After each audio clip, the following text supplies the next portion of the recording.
emergency or problem, you can. Now would be a good time to do leave computer audio if you've got no questions or problems or anything. Yeah. Mm-hmm. I think so. Yeah. Yep.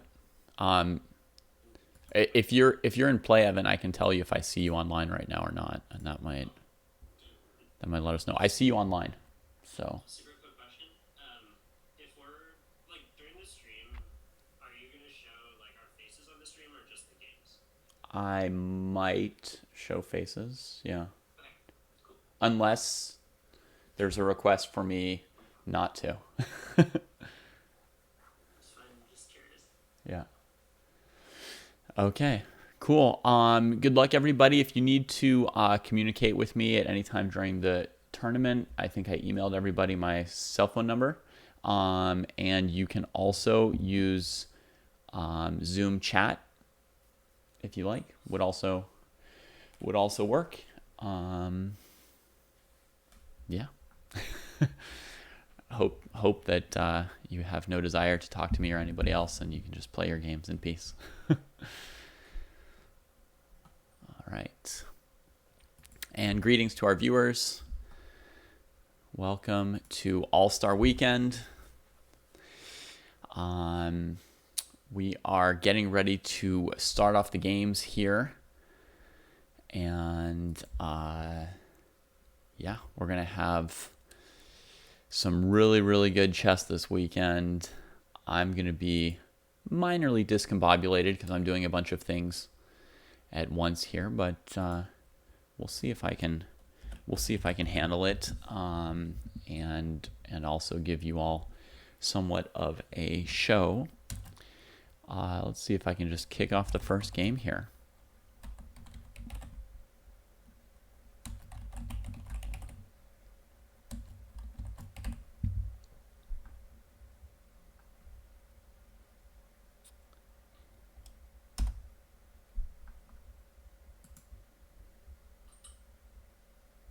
Looks like that worked.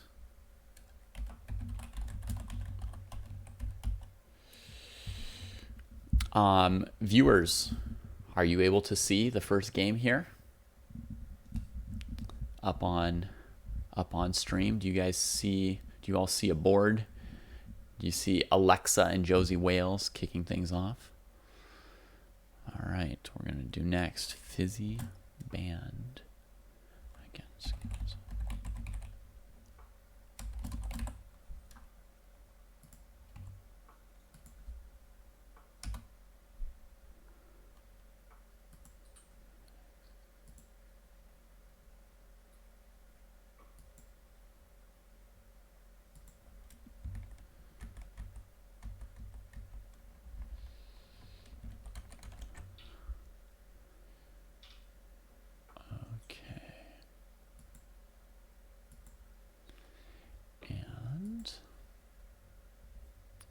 All right, next up is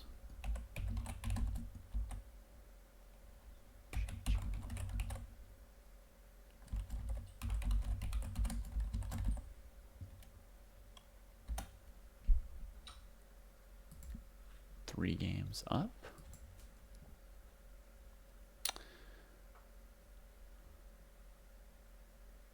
All right.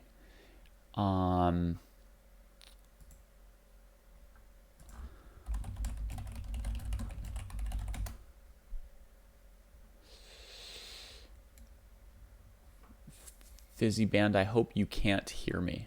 I hope that you found the leave audio button. It's near the mute button. There's a little arrow. You click on it, and then go select it.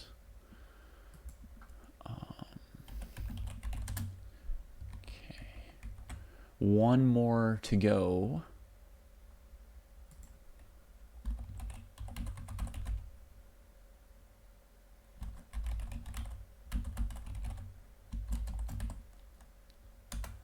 See if that one works. Okay. Yeah, one player not online just yet.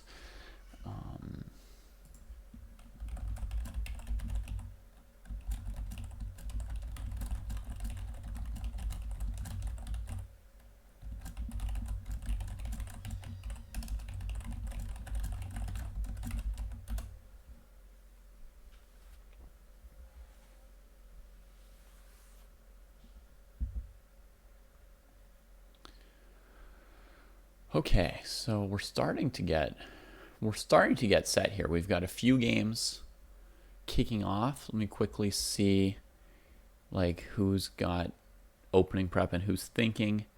Josie Wales has played 7 moves very, very quickly. So started with the Queen's Indian defense,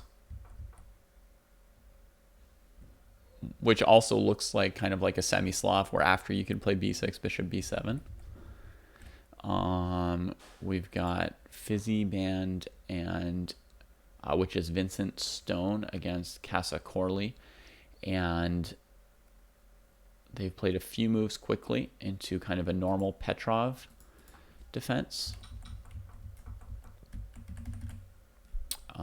And now White's taking a first real think of the game here, and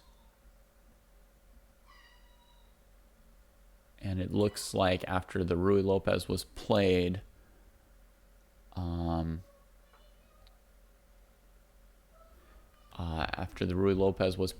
it's sorry, hang on guys, I'm starting a game. After the Nimzo Indian was played, it seems like Teddy had to think about what variation he wanted to play against it. And here's our last game. It's up. Okay.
Okay.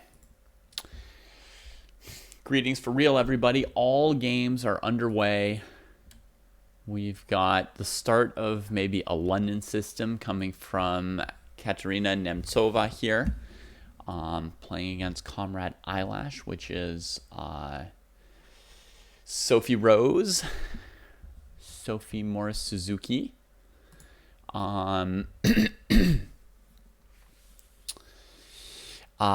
For those who may be showing up here expecting from branch to branch this morning, we have this major tournament going on, which is covering the time when From Branch to Branch normally airs. So there is no branch to branch this morning. Yeah.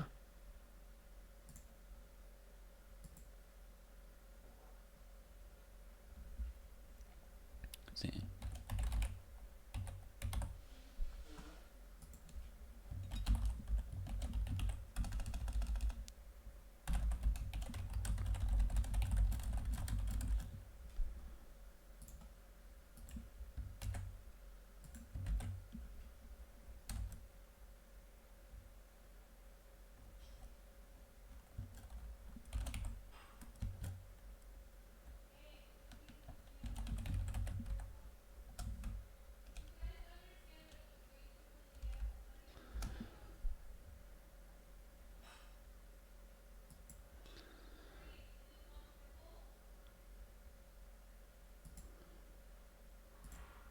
All right.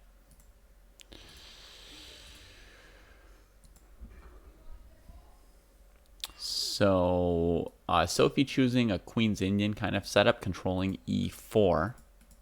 The bishop's okay on this square at the moment. I guess a big question is whether white's going to play c4 or c3 or just leave the c pawn here and develop the pieces. I would probably leave the c pawn at the moment, develop pieces in castle. My feeling is it's not yet clear what you do or don't want to do with this pawn. It's my first thought on seeing this move order here. Let's see if our Nimzo players had a variation in mind. Okay, yeah. So once knight f3 was played, Evan transposes to like a mix of the queen's gambit and Nimzo. With d5, queen a4 check, knight c6, a3. Okay. So Teddy pockets the bishop pair here forcibly and puts the knight on a somewhat awkward square. The black position looks, a little awkward to me at the moment. But here's what Evan finds. A weakness in white's camp and the threat to just win a pawn immediately. And even if white defends that, he's going to say his knight is well placed on this light squared outpost here. So it makes a lot of sense. And Teddy, within seconds, played the move e3. And after 2 minutes, Evan castled. So he didn't choose to grab this pawn. Whatever the idea was, he was convinced. And Teddy offered that pawn sack very, very quickly. Must have been quite confident about this position. So either it's transposed to something that he knew about. Yeah, since he played knight f3 on move 4, he's played very, very quickly. He spent 2 minutes picking a variation, but he must have remembered some things right there. Good morning, Cartier, and welcome. So what's the idea? Knight c3. Queen's attacked. She probably just has to drop back to c2. Knight goes back to e4. Bishop d3. I mean, it's definitely just a pawn sack. Black doesn't have anything hanging. There's no tactics from white there. So it's an interesting offer of a pawn sack. Right? Here I'm going to play a variation that's not been played in the game and just put this position on the board. We can see that, white's threatening to maybe get their pawn back, but even that black could allow. They could simply ignore that in castle and say, hey, if you ever take, fine. Or they could play a move like f5 or knight f6 to keep the extra pawn. The game just kind of goes on, Bishop c1 will have some more scope without this bad pawn on c3, but it's still like you're down a pawn and you're playing for like maybe your piece that was sort of bad won't be as bad. It's not like you're playing for something like now I'm crushing you, right? If black tries to keep the pawn, like let's say it plays at f5, you could go for like bishop a3 to find a weak diagonal, but because of knight b4, I don't think you can even play a4 yet, right? I mean, you don't want to just get your bishop pair traded off like that. So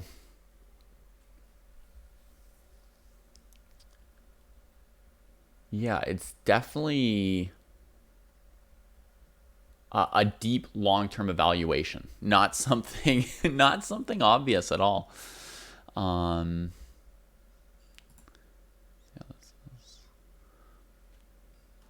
Fizzy Band is clearly wondering about something. I'm going to try and add viewer cameras to this as well. But now that we've got everything set and started, let me try a little something for you. Let me give you guys a little extra taste of something that I've been working on for this weekend, which is I've done some interviews of some of the players.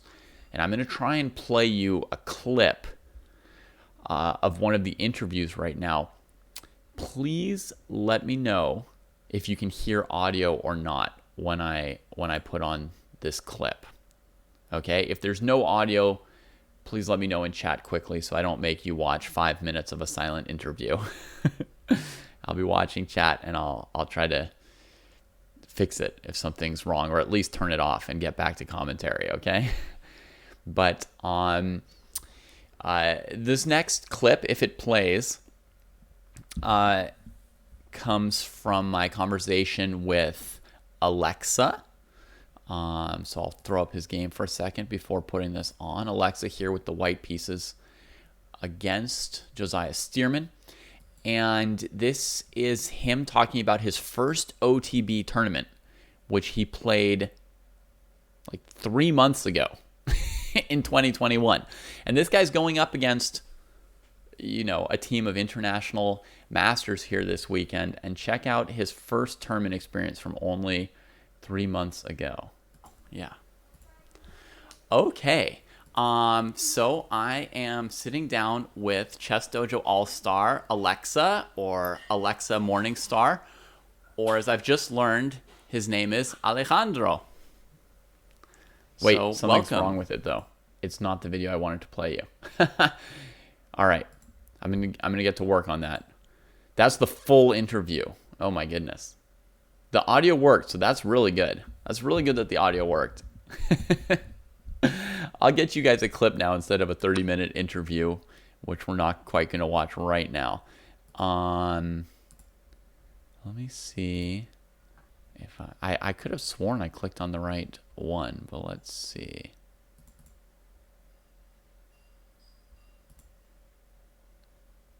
Yeah.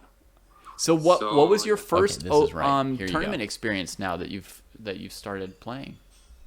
So I signed up for 2 tournaments. Like the first one was in August and the second one was in September. Mm-hmm. And these were like the first 2 tournaments in Mexico in 2020. Okay. And there is just gonna be like another one. Okay. Like the whole year. So yeah, Mexico doesn't have a lot of tournaments.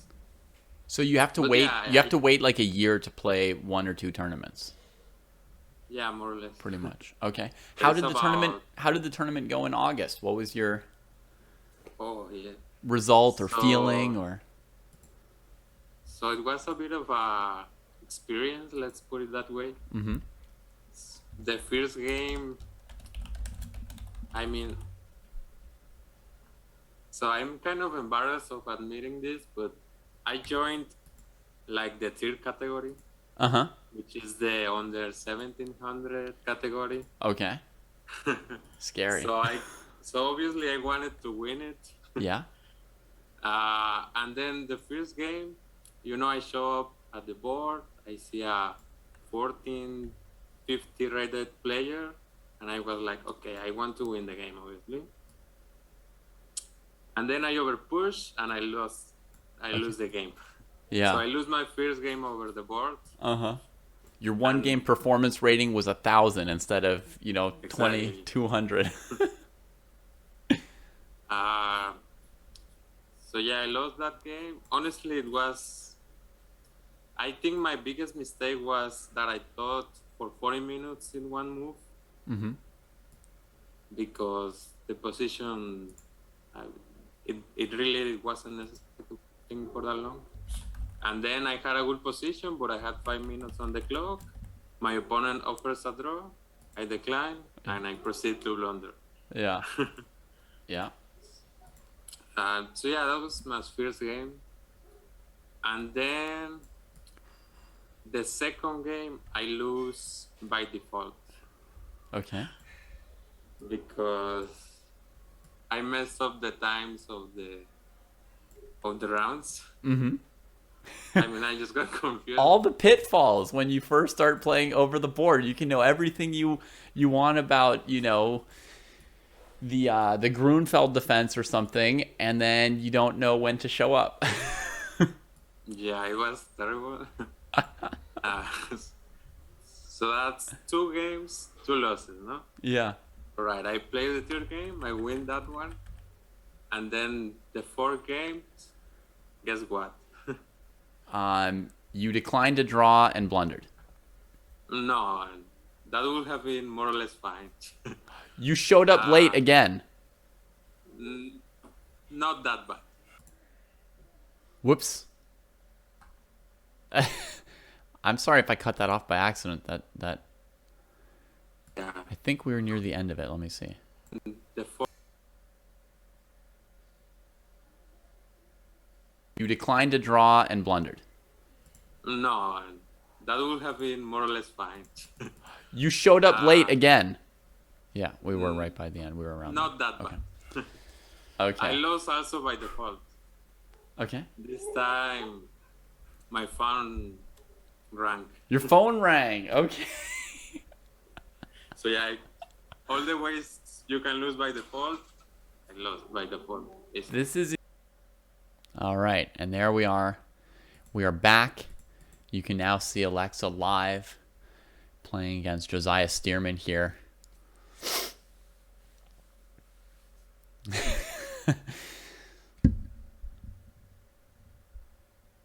a tough start, right? It's a tough start. He's already played 2 other tournaments since then.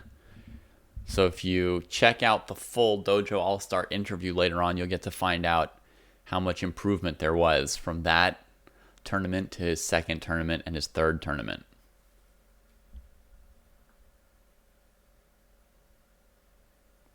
You mean he goes to my school? Knows. He goes to your school. All right, let me add 1 or 2 things here. Let's do like a text.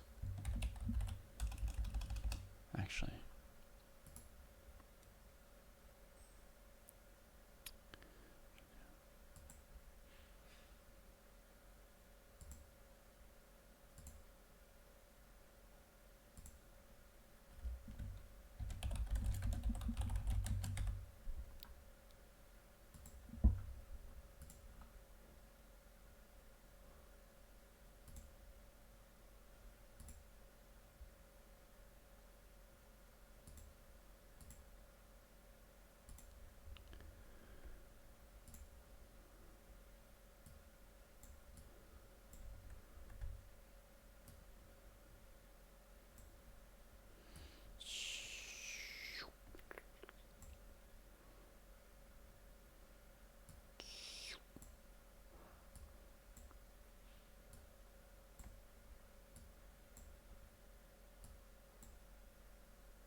and then we'll add her opponent here.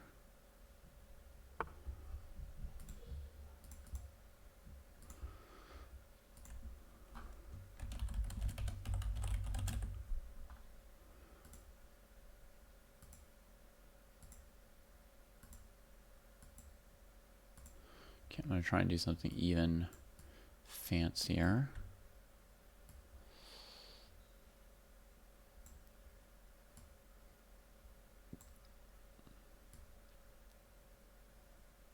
Sorry for working on the fly here, folks, and giving you a silent stream for a little bit.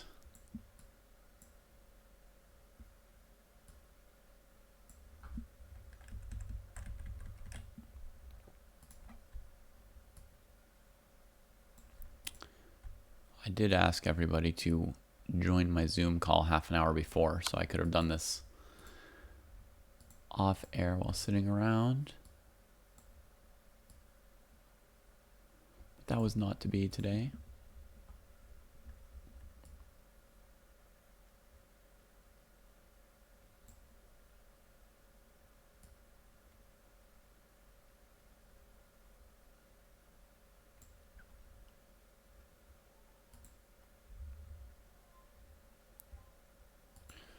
So let's switch boards and then switch out of studio mode. Boom! Woo!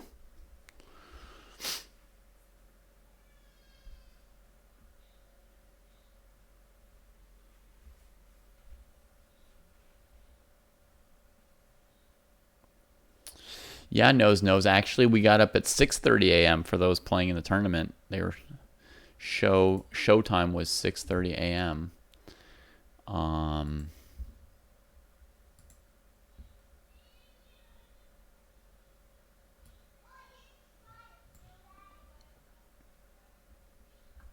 Suppose I could make these web cameras a little bit bigger, maybe?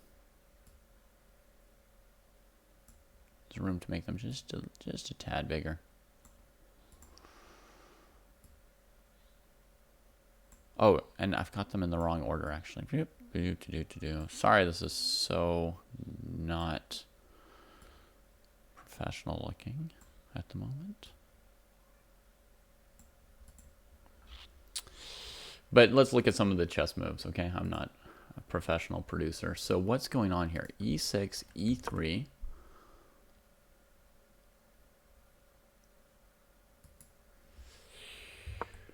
B6, Queen F3. That's a very not London move. It's a very, very concrete, unusual, paying attention to the position move. D5, Knight C3, just looking to quickly play E4, also maybe threatening Knight B5. And Sophie fears Knight B5 and not E4.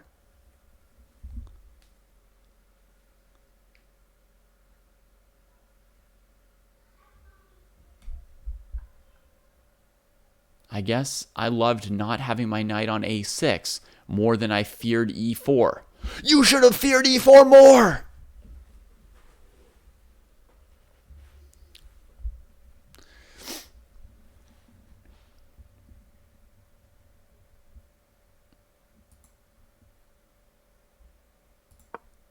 If bishop B7, knight B5, the knight would have had to go here. Oh yeah, you got to respect that for sure, nose. Absolutely. A Londoner who's not on autopilot, it's a rare thing, but it's a real thing, and makes the opening perfectly good, and feels like White's just going to play E4 and have a good position here, right? Maybe Black will be fine too. It'll be like, well, the best you did was achieve like a French defense. Like you played E3, E4 in 2 moves. I don't know why your bishop's on F4. Maybe Black doesn't care.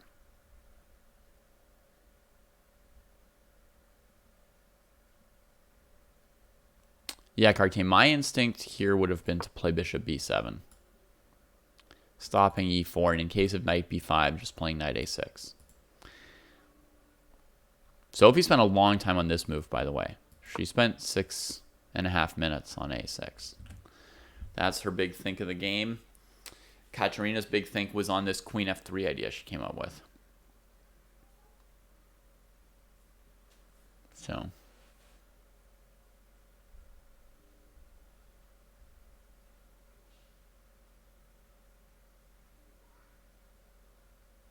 How about bishop b4 instead of any of those moves? Asks Icy and stops both at once. Sure, you could play bishop b4 if you were willing to trade off the bishop pair. Yeah. Absolutely, you could. I like my bishop, but I suppose if you were like a winnower player, then that would be absolutely the most logical move to play at that point.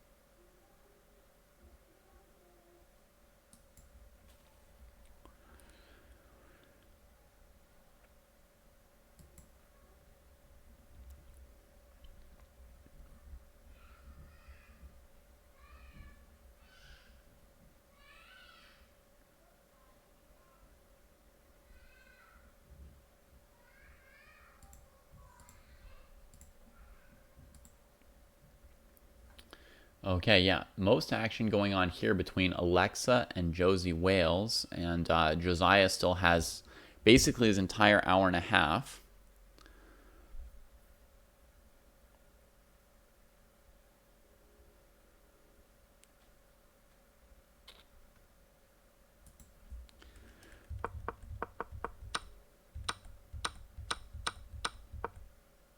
B4, huh?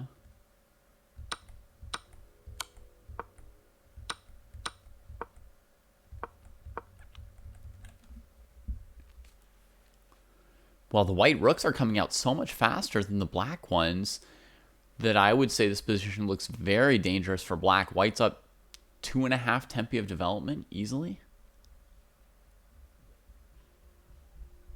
Maybe 3.5. So the question is going to be whether white can attack anything in black's camp. Black's the one attacking something in white's camp right now, that pawn on b4. What I would want to play as white here is rook c1. You want to say, like, I'm so far ahead in development that I don't have to spend time on moves like a3. And if rook c1 forces black to play a move like bishop d6 to stop rook c7, then you'll be glad that you never played a3. You'd be very glad. Alexa looking quite intent here.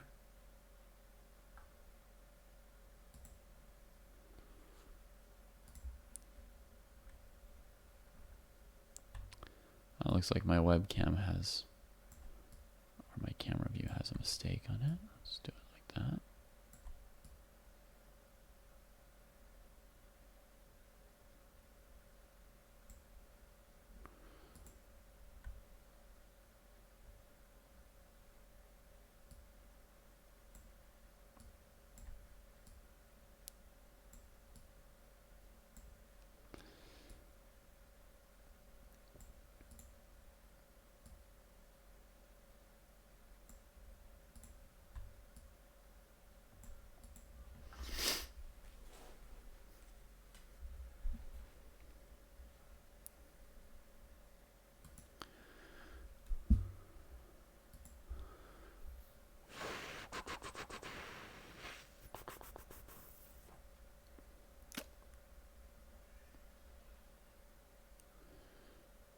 The games are all being played in chess.com and live chess.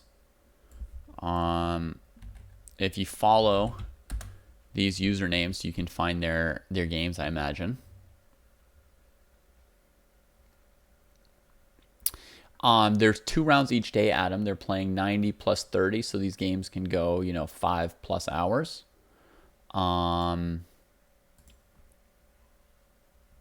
And so everyone on one team plays everyone on the other team. So if, for example, I bring up this thing for a second and you can see the full teams. Basically, that means like Josiah Stearman all the way on the left will play against Evan once, Sophie once, Alexa once, and Fizzy once.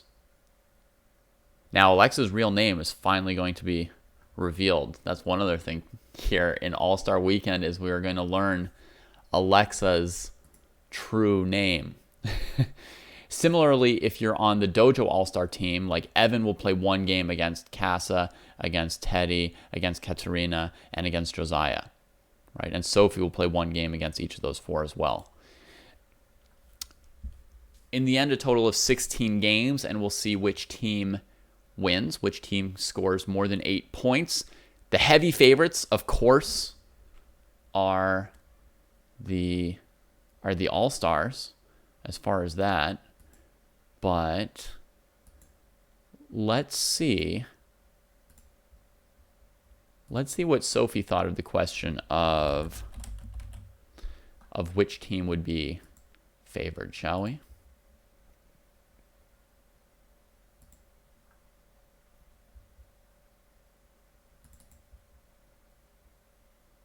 Okay, cool. Do you think that the dojo team of 4 dojoers has a chance of overall winning this match against the 4 invited stars who are like probably an average 200 FIDE points higher rated? Oh yeah, for sure. I believe in my team. We could do this. All right.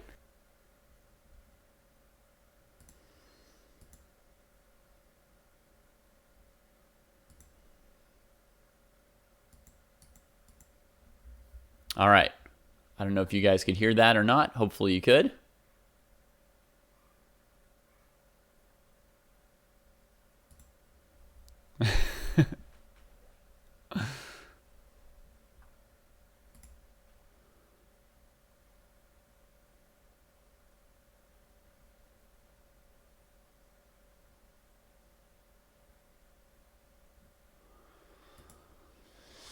Alexa's deep in thought here, which is reasonable. That's what you're supposed to do in a classical tournament like this. You're supposed to have a nice deep thought about a very important move. What do folks in chat think about the move Rook C1 here?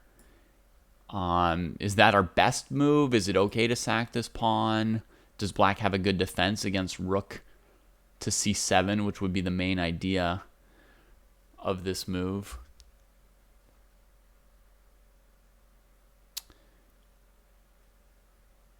There's also the idea of Rook C4, right? So like if black played Bishop B4, which I mentioned, then Rook C4 would attack 2 pieces.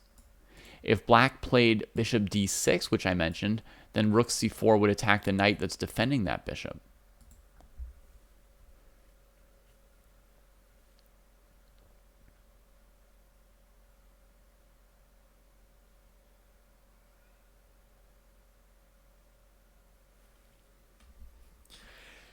What you got to know, Dordam, is that even though Josiah is young, as a chess player, he's very experienced.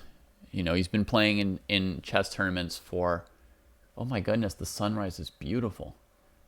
He's been playing in chess tournaments for, you know, probably over 10 years. So he is comfortable and familiar in most situations possible. So being on a computer or being on a chessboard or being at home or being in a public place or playing a strong opponent or a weak opponent, like nothing like that is going to be very likely to throw him significantly.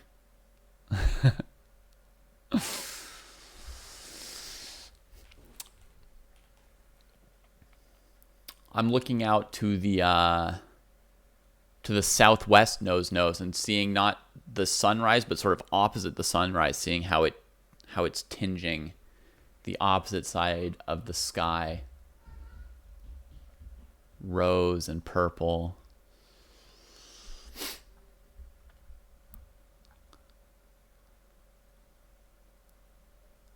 You're on the other side of the hills?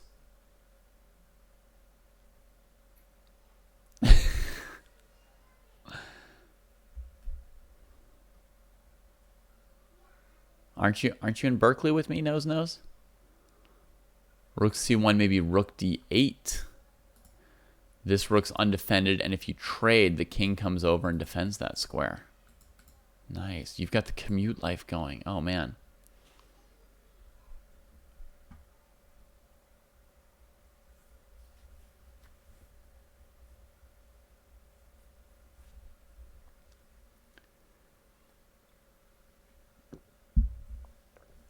Okay. That's fantastic, Panda. Okay, I think Rook D8 is a very, very important defense. Thank you, Wrath of Gods. Because I think Rook C1, Bishop B4, Rook C4 looked suicidal from black. And I think also Rook C1, Bishop D6, Rook C4 looked pretty suicidal. Like, technically you can play F5 and not lose a piece immediately. But, you know, between knight to G5... Knight takes G5, Rook takes D6, or Bishop takes G7, Rook G8, Bishop E5. There's like a lot of just pretty smashing options for white after that loose move. So the big question is Rook C1, Rook D8. What do you do then? Yeah. Which also introduces the question, hey, maybe we should bring the other rook to the C file so that we don't have that rook trade coming up. Because we don't want to trade rooks. Rook C1, Rook D8, you could trade once and then play Knight D4, attacking E6. You could also play Knight D4 without trading rooks. And then after E5, play something like Knight B5, or Knight F5, or Knight E6. There's got to be something good for Alexa here. I just don't believe Josiah's opening. Despite his confidence, despite his clock, despite his skill, I think he's misevaluated what black can get away with here. Right, Rook DC1, King D7, and then you would play a move like Rook to C2, and then Rook C8, Rook D1 check, Knight drops back to D6, And black seems to be surprisingly snug. I don't understand how it can work, but we don't yet see anything clear or decisive at all for white there. So, yeah.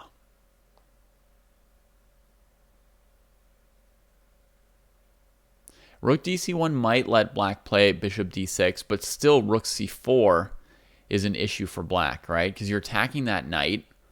If f5 gets played, white just grabs the pawn on g7. So you attack that knight once that bishop's on d6, and it's like, what is black doing about the knight, right? I mean, knight g5 also loses the pawn on g7 at minimum.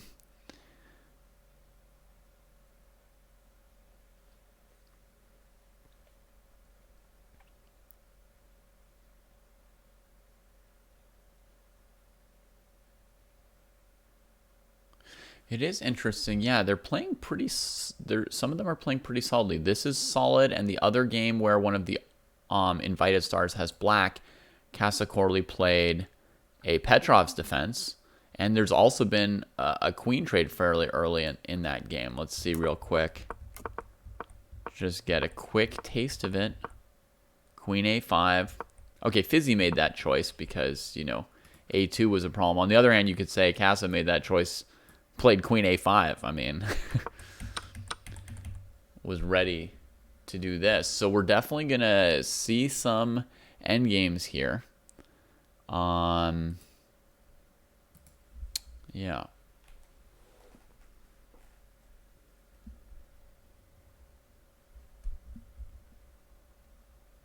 Okay, rook c1 has just been played by Alexa. So, I mean, truly, rook d8 is the only defensive move anybody has suggested yet that makes any sense here.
Josiah's having a think, and does he look at all concerned?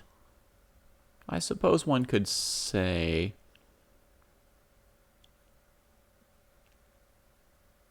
that he seems a little concerned. I can see, I don't know if my camera crops are big enough for you all, but I can see his eyes moving extremely quickly in very, very tiny motions.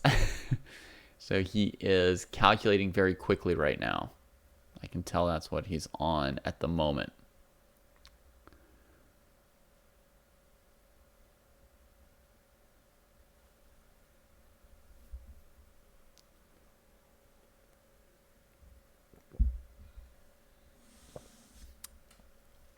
I mean, at the moment, Tyrannical Panda, depending on what black is able to do, what the plan of attack is to put a rook on c7, which would nearly paralyze black, because black would be having to try and defend a7 and g7. The 7th rank is super wide, and just getting a rook to c7 would be crushing.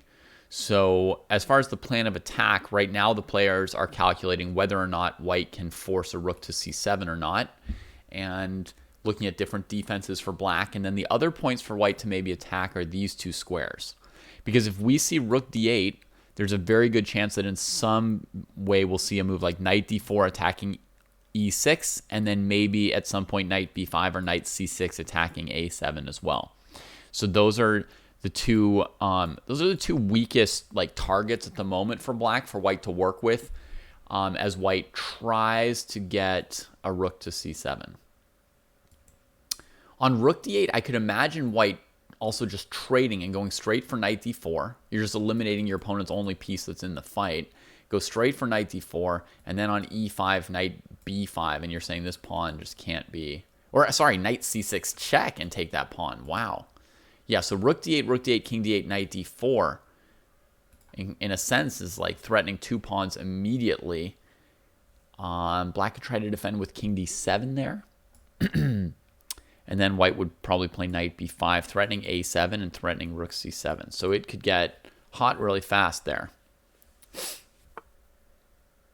Wow!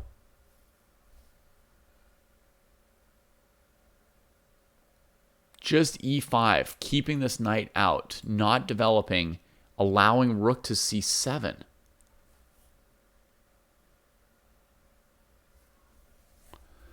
Josiah knows no fear. Knows all, but Josiah knows no fear.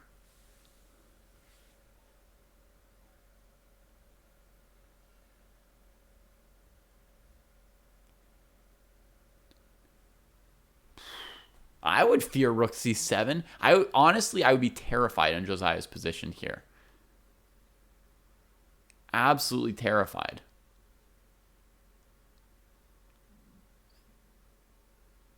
And what's Alexa thinking? He looks very relaxed at the moment, as if he's waiting for Josiah to move.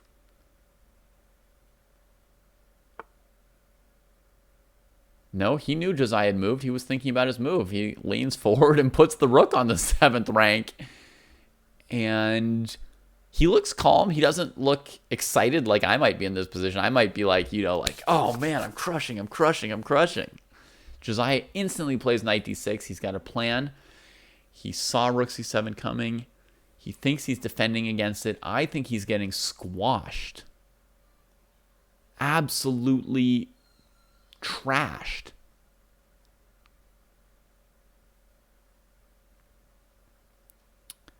And it sounds like his mom is bugging him, like Lonely Island when they tried to record the song about how much they love their mom. And he's telling her, "Shut up, Mom! I'm playing a great chess game for you."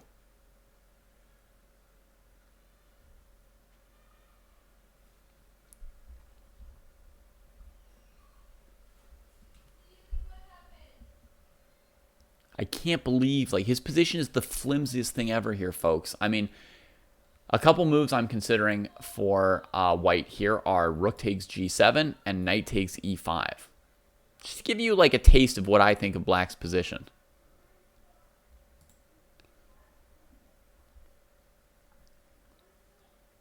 Come on, Alexa, work it, work it. Teach the IM to develop their pieces, right? Teach the IM to develop their pieces.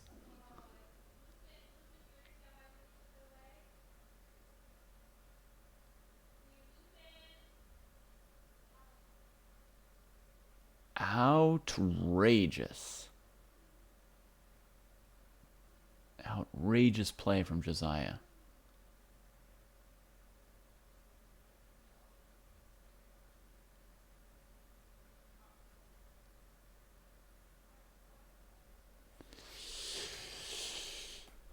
Yeah, Cartier, I trust you. What would you play here, Cartier? What would you play here?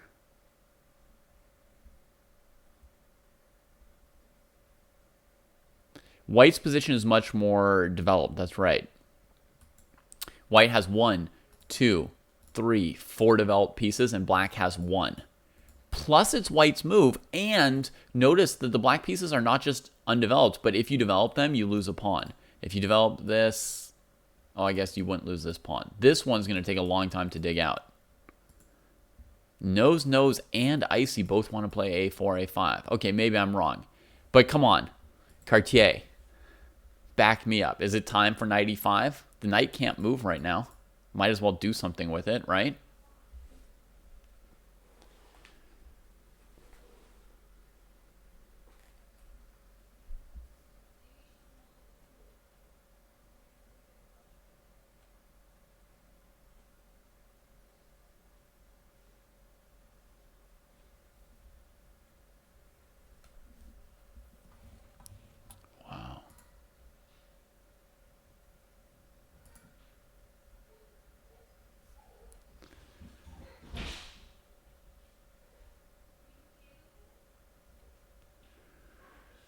Icy says knight b5 for black there. Rook b7, rook d8. Okay, I'll show you guys the variation here real quick. Knight b5, rook b7, rook d8. Takes, boom. Resigns. Black goes down. First of all, let me just mention also that this endgame here is borderline winning for white. Just super simple, dumbest move possible. But a4?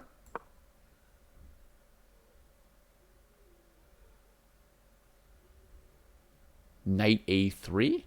Yeah, but at some point you just have to resign here. Don't you? Bishop d6.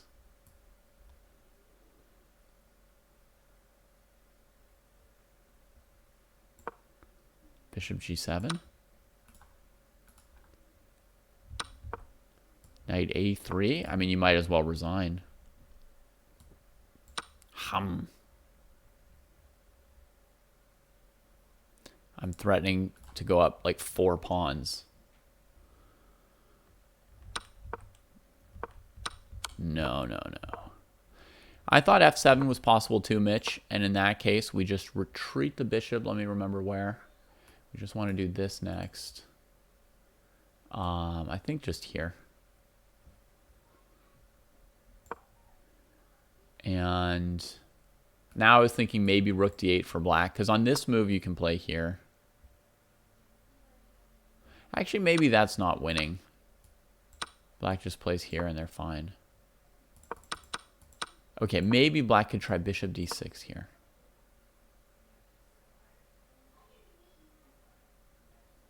And sort of stop everything I'm doing.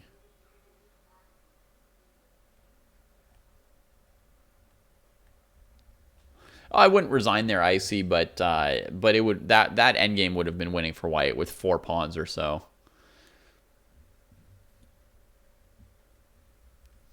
I can tell you I would win that endgame against Magnus Carlsen with like 4 pawns against a knight on a3 and the white rook on the 7th rank.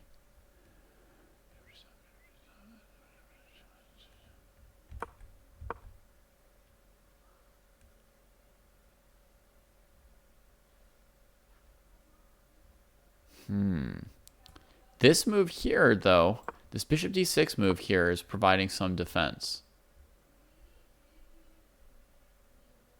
That's definitely providing some defense. So I could consider here instead.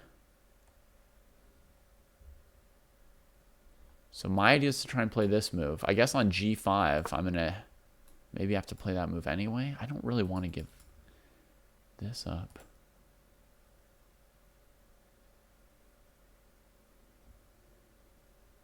No, this move couldn't be right because black just takes and takes and takes and takes, and we can collect all black's pawns, but it should still be a draw. At best, the black's never going to lose this with that bishop. So the knight's very, very different than the bishop in the endgame. Huge difference in power here. So g5, you'd have to probably keep the bishop. And again, this move.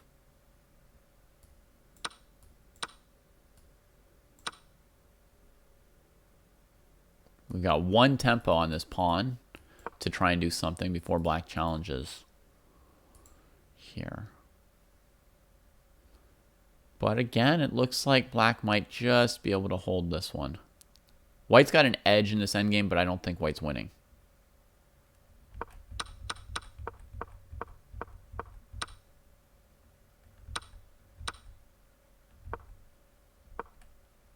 So here we are. This is the live position. And a4 was played by Alexa.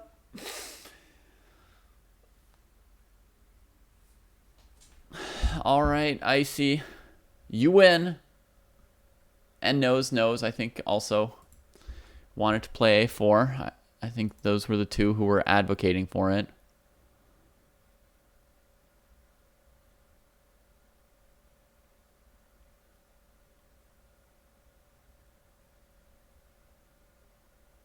And no one ever told me knight e5 was correct.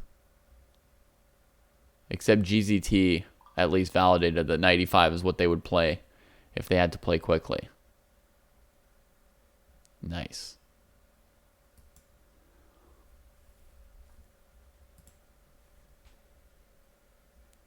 I'll say this about knight e5. It had almost no chance of being worse for white. It's just a question of whether it was best or not. So with the slower approach with a4, it's partly saying there's not much for black to do. Like, you know, rook c8, rook a7. The only move black that comes to mind as a move black can play is bishop e7, I think. You know, white can play b5, bishop a3, b5 with the idea of like rook takes as well. Or white might be looking to play a5, a6 here. So white's just improving their position. Oh, that's a cool idea, nose.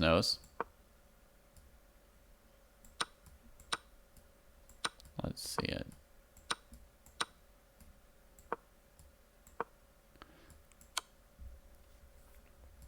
Right, and then here, and here, and here. Now white's got those 3 pawns, and the 7th rank is still going to collect 1 more, so that'll be 4 pawns. When you get to 4 pawns, you have a chance to beat a bishop. So that's a very, very interesting idea. Bishop takes g7 in this position, sacking the 2nd piece immediately. And I guess one question is, what if black defends all their pieces and doesn't give back any of them? Oh, Icy points out there's an even better move. We've allowed black to castle and develop all their pieces. Oops. We resign. We got too excited. A4 was played. Let's check around on some of the other boards as well here. So we'll go here and try and add some cameras. Actually, let me first... Yeah, like which game should we check that we haven't checked in a while? I think DJG Wards versus Rosenberg.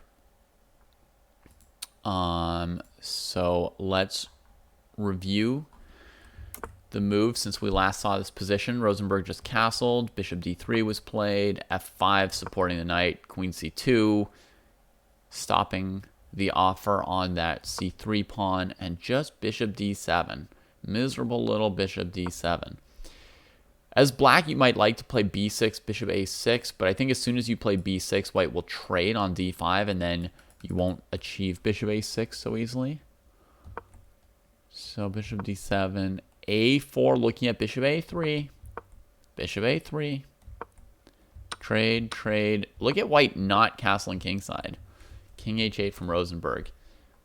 He knows the moment he castles kingside, there's an attack coming, right? So he's just like, let me achieve everything I could possibly achieve first.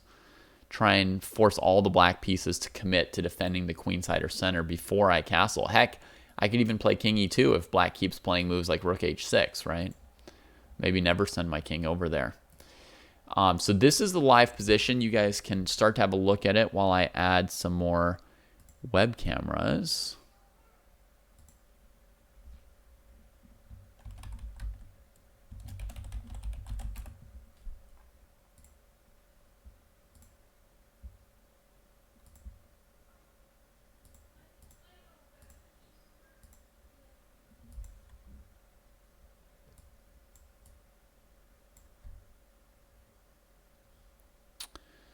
So right now we need Rosenberg.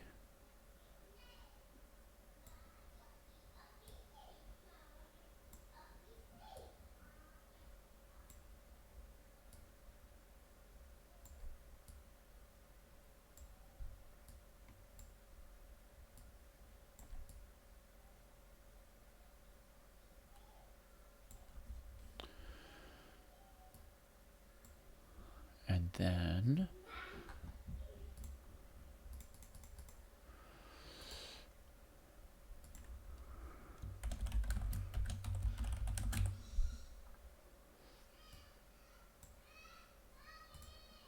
grab one more.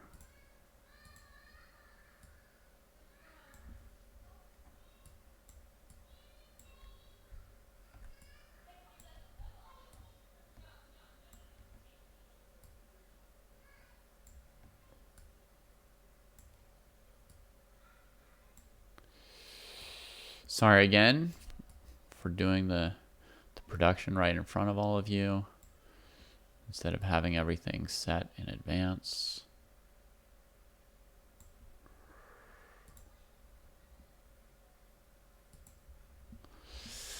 There we go. I see the players facing each other here.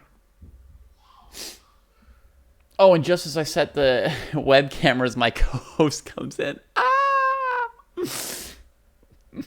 More terrible production coming your way, folks. Sorry about that.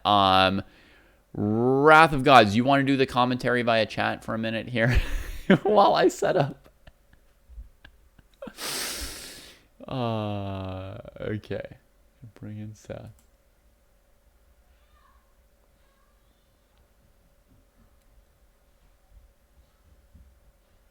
And mess up every single one of my cameras. Well done, David. Well done. What a brilliant move.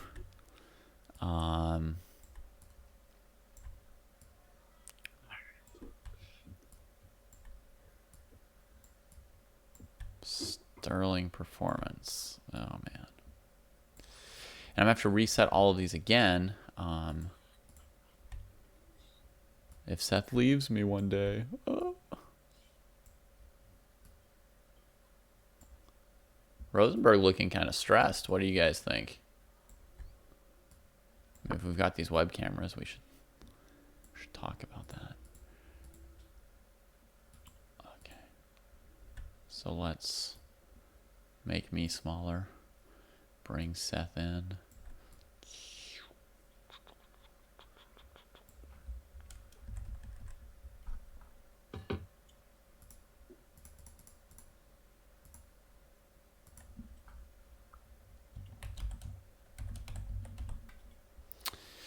How are you doing, Seth? I'm great. How are you? Pretty good. It's a little bit too complicated what I'm doing here, but I can see that. Yeah. I don't envy you.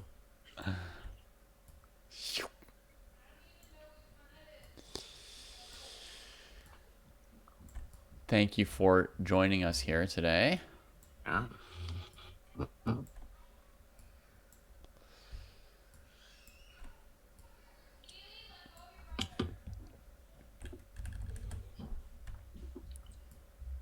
All right.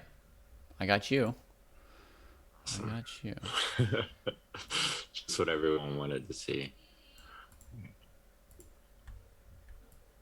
Just need to fix one more pixel. Come on. Ooh, so close. Okay, I don't know if I can do any better than that. All right. So we've got a Queen's Gambit E position here between Teddy and Rosenberg. This looks like a position that falls within your expertise, right? Yeah. I'm glad they played one of the only things I know. Yeah, that's great. I see this position. It looks like something you could have played with Nordovik. He could have put his knight on c6 and like had it be kind of clumsy there, maybe. Yeah, we laugh at those knights on c6 normally, but I assume Evan had an idea. Well, this was a Nimzo, right? Yes, it was a Nimzo, which then became a Queen's Gambit, and this like Bishop b4 Queen's Gambit has been very popular in the last like 5 to 10 years at a Grandmaster level. Yes. It's been getting a lot of respect. The Rogozin, yeah. Yeah. I get it a lot because I feel like when I usually decline the Nimzo, and then like people are like, all right, if you don't want to Nimzo, here's a Ragozin, you know? Yeah. Right, because so you start with maybe knight f3 before knight c3. Exactly. Right, so then... So yeah, either get a Bogo usually or a Ragozin. Not a lot of people my level like to go for the Queen's Indian for some reason. Yeah, that makes sense. Like, especially if somebody's like really into the Nimzo, it makes sense that they would be playing bishop b4 next move if they can't play it this move, or playing it anyway. Right. Yeah. Yeah. So, I saw that I did not understand Teddy's attempted pawn sack. Yeah. I was like, you take those, right? Yeah. You just take those. Way over our heads. Yeah. But so I haven't seen much of this game since. Yeah. So, yeah, we can review those moves in between again. I clicked through them quickly, but we can have a look. Like, so starting from when Black castled, I mean, I guess I can understand the pawn sack vaguely. It's like he's got some compensation for it, I suppose, you know. But I suppose. I mean, that is like, that pawn is like sort of part of your problem in them, though, isn't it? Right? If you're white, it's like sort of awkward. It's sort of like in the way of development. Yeah. So maybe he's like, all right, just let's get it out of here. I don't know, but yeah. And on the surface, to me, everything about Black's position is trash. So it makes sense that if White lost one bad pawn, that White's position would still be playable. yeah, but on the other hand, if your the whole knight position's is trash, you're supposed to get something for it, right? Like maybe a pawn. right. You're supposed to give a pawn. Yeah. But so we see that the Black has a bad bishop here. Yeah. And we know that generally, if we're gonna end up in some sort of Carlsbad, which, you know, White is threatening to do at some point, which would help our bishop, but means our knight on c6 is not where it's supposed to be. But don't we have a good knight? Is knight on e4 looks good? Yeah. Yeah. Yeah. There's a good knight on e4. And a major goal for White in some of these positions is to eventually play f3. You often see that as a way to kick out Black's one good piece and maybe play e4 at some point. Yeah. Sure. And f3 weakens dark squares, right? Black doesn't have a dark square bishop. So. Yeah, Black doesn't have a dark square bishop, so you're okay with weakening dark squares. Exactly. Gotcha. So is this the live position? No. Yes. No. No. No, right, because it went on. So, but here like in this position, Evan played f5. 1 sec, I'm helping a player with something. Oh, okay, yeah. Things that come first. That's...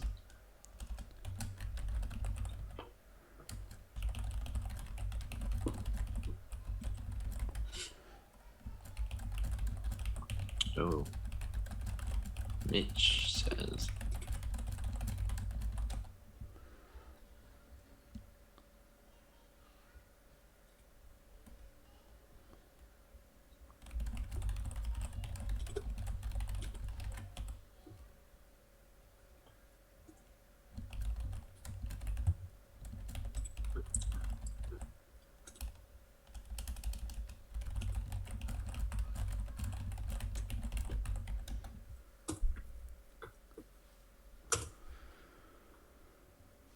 Okay. I'm sort of with you, so let's go through a couple more moves. So Black plays f5, locking in that knight and locking in kingside space. Okay, yeah. Yeah, when you get that knight there, I know f5, or if it's on e5 for White, f4 is like often what happens. Who would play f4? Well, if in the reverse, so sometimes like in a London or something, or some sort of thing where White plops the knight on e5, then they play f4. And oh yeah, the White would try and sink. Yeah. And yeah, Black's supporting that. gaining space, chances for a kingside attack. And I guess this maneuver of the bishop makes some sense. Like even just bringing it all the way to h5. Just digging it out, right? Yeah, well, right, yeah. That makes sense to me. If your position is locked and your bishop is trash, let's spend a move or two on a maneuver to work on it. The other thing that you can sometimes do in these positions is challenge white for control over c4, because white's got the dark squared bishop. So you could play a move like knight a5. Going after c4. And then sometimes you don't actually want your bishop over on h5. You want your bishop to help you fight for like a4 and c4, because in theory, if white's got the dark squared bishop, you could win a fight over a light square. The thing that's maybe not that good about it in this position is that when the knight moves to a5, white can play knight e5. Knight e5. Yeah. Just like before. It both stops black from playing knight c4, and it seems like a good move. and you've already played f5, so that knight is there forever. Yeah. Yeah. Unless you bring your knight back to challenge it, but then you're just like... Yeah. So to me, it makes sense that black is just going for this bishop to h5 maneuver, maybe. Teddy makes a trade and then pushes c4. So he's just looking to pick apart black's center, and if he trades off this d pawn for a second time with his c pawn, then the knight on e4 won't even be completely stable. Yeah. Well, is he trading off doubled c pawns for an e pawn and a d pawn? Like, yeah. That's a dream, right? Yeah. You're like, that's insane. How can you get anything that good in your life? Yeah. Right, yeah. No, I agree. That's better than sacking one of the c pawns even to trade them for your opponent's entire center. Right. And now I've caught up with the live position. What happened was that Teddy played rook b1, possibly threatening rook b7. D takes c4, bishop takes c4. And Seth, we've had discussions about, the principle of like trying to castle quickly, or is it just you should be able to castle if you need to, right? And how I never teach people like that the goal of the opening is to castle quickly or something like that. Though I do say like, hey, it's nice to have that option, especially, a stronger player can estimate how many moves would it take somebody to open the center, and how many moves would it take me to get the heck out of there if I wanted to. Yes. This game here is looking like a really, really crystal clear example from Teddy of a game where it's good to delay castling. Yeah, because he can at any moment. He can at any moment, so he's in no danger. It's not like queen a5 check is going to come by surprise. He'll see any stray check coming and either prepare to block it or prepare to castle. But black's plan is rook h6, g5, g4, queen h4, or bishop h5 and stuff, right? And he just leaves his king on e1, and what's black doing? Because so black's only idea is just to like caveman attack the king side, right? That seems to be the main idea of f5 and rook f6. And at the same time, he's doing the second reason why you sometimes delay castling, which is you've got something more important to do. So what was important for him? He opened up his bishop pair, he demolished the opponent's entire center, and now he's pressuring their weak b pawn while developing a rook to the open file. Oh, and black can... And the knight, the stupid knight blocking our c pawn is so upsetting. Yeah. So we have no way to fight the center at all. Yeah, I mean, just from hearing you talk and then just looking at it, and like from this just has to be good for white. This black attack is doesn't seem like much. Even if you did castle, right? It's not that scary, is it? The more progress white's made... I get in trouble. The more progress white's made in the center, the less scary that attack will be because you'll have more resources to distract black from your king. I would say the attack is noticeable. Write that down. Yeah, I feel like I do. I'm good at underestimating opponents' attacks. So I'm like, oh yeah, okay. Good luck with that, buddy. This position is great for me, and then whoops. Yeah. But Oh, you want to attack me? Good luck with that. Oh shoot. oh yeah, missed that one. Yeah. So, Yeah, but I absolutely love how Teddy's playing this game. I think like the position's just looking stronger and stronger for him with every move, kind of. yeah. I meant to do this before the show. Shame on me. But what's like Teddy's peak rating? Like, Oh. Well, he's an IM, so definitely 2400 FIDE. How much Right. beyond that he's gone, I don't know. I don't think of him as having gotten very close to GM, so I would guess somewhere between 2400 and 2450. So FIDE. my understanding is that he sort of quit chess basically, like competitively. Yeah.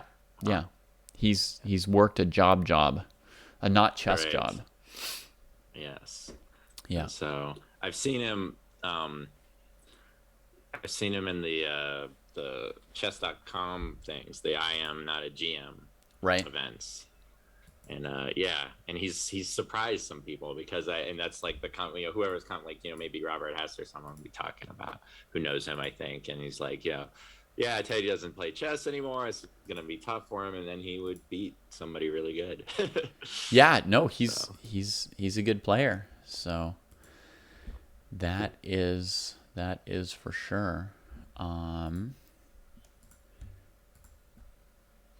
And yeah, he's not playing super actively, but he's not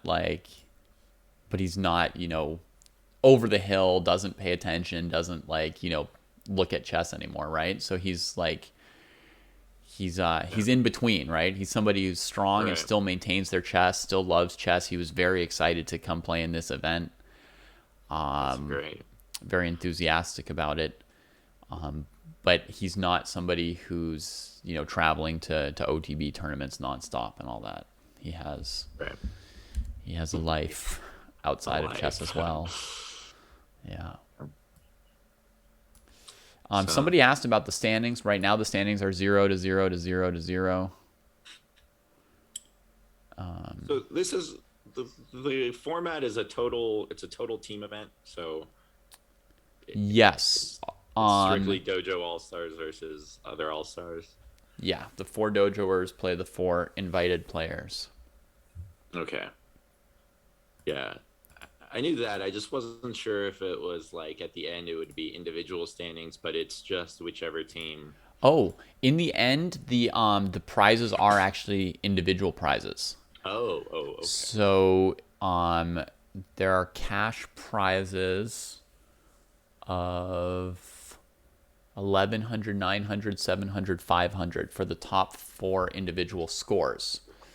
So Gotcha. the Dojo All-Stars are at a rating disadvantage as far as trying to win those prizes, but they're eligible for them. If they score more than 2 out of 4 against these beasts, Right. then they will certainly be allowed to win prize money. Yeah. Mitch in the chat seems to think that Alexa is like winning. Okay, that would make sense. Let's go have a look if that's true. Going to Alexa's game, and we can try and switch the cameras and see if we can see Alexa at all with our current view. Is that Alexa 0123? Is that his? Yep. All right. I'm trying to follow on live chess as well. Yeah.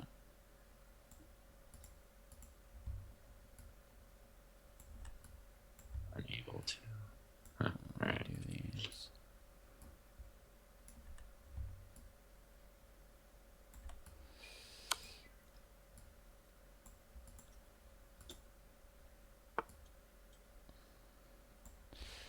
So if I've got the position right, he's got a bishop and knight against a rook right now, and a healthy advantage. Right. Although those pieces are also a little bit like locked into where they are. It's just a little bit awkward. The white rook doesn't have a ton of scope. Yeah. Yeah. It's one thing I noticed. Yeah. And let's see what the last move or two was so we can see where this rook came from and if it's got any way out. So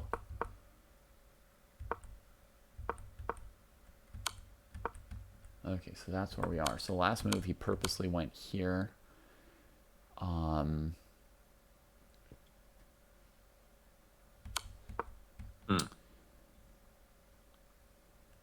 I would expect the bishop to come maybe back to d6. Knight d6 is possible too if you want to lock everybody in. No, then rook takes e7, rook takes e7, king takes, rook g7, rook e2. Yeah, he could even play knight d6. The rook ending has winning chances for white as well. Black's Knight threatening to bring the d6. second rook down to d2 in some scenario and get counterplay, which is why I'm expecting Yeah. him to put a piece on d6. Just to stop. Yeah. Wow, I'm just so materialistic. I'm just like, oh my god, my pawns. Oh, if I'm losing pawns, I better be taking his pawns. Here. Mhm. But yeah, what was the point of bishop e7? It may have been just to play bishop d6 with tempo, right? Because see, last move Black's king was here, and if he Right. wants to stop rook d2, like he might consider bishop d6, and he might think, well, I'll check first, right? Make the king move, then check again. Black's still going to want to stop rook e8 maybe, come back here, and then I get this position, and it's still my move, so I could play e3 or e4 or something. Gotcha.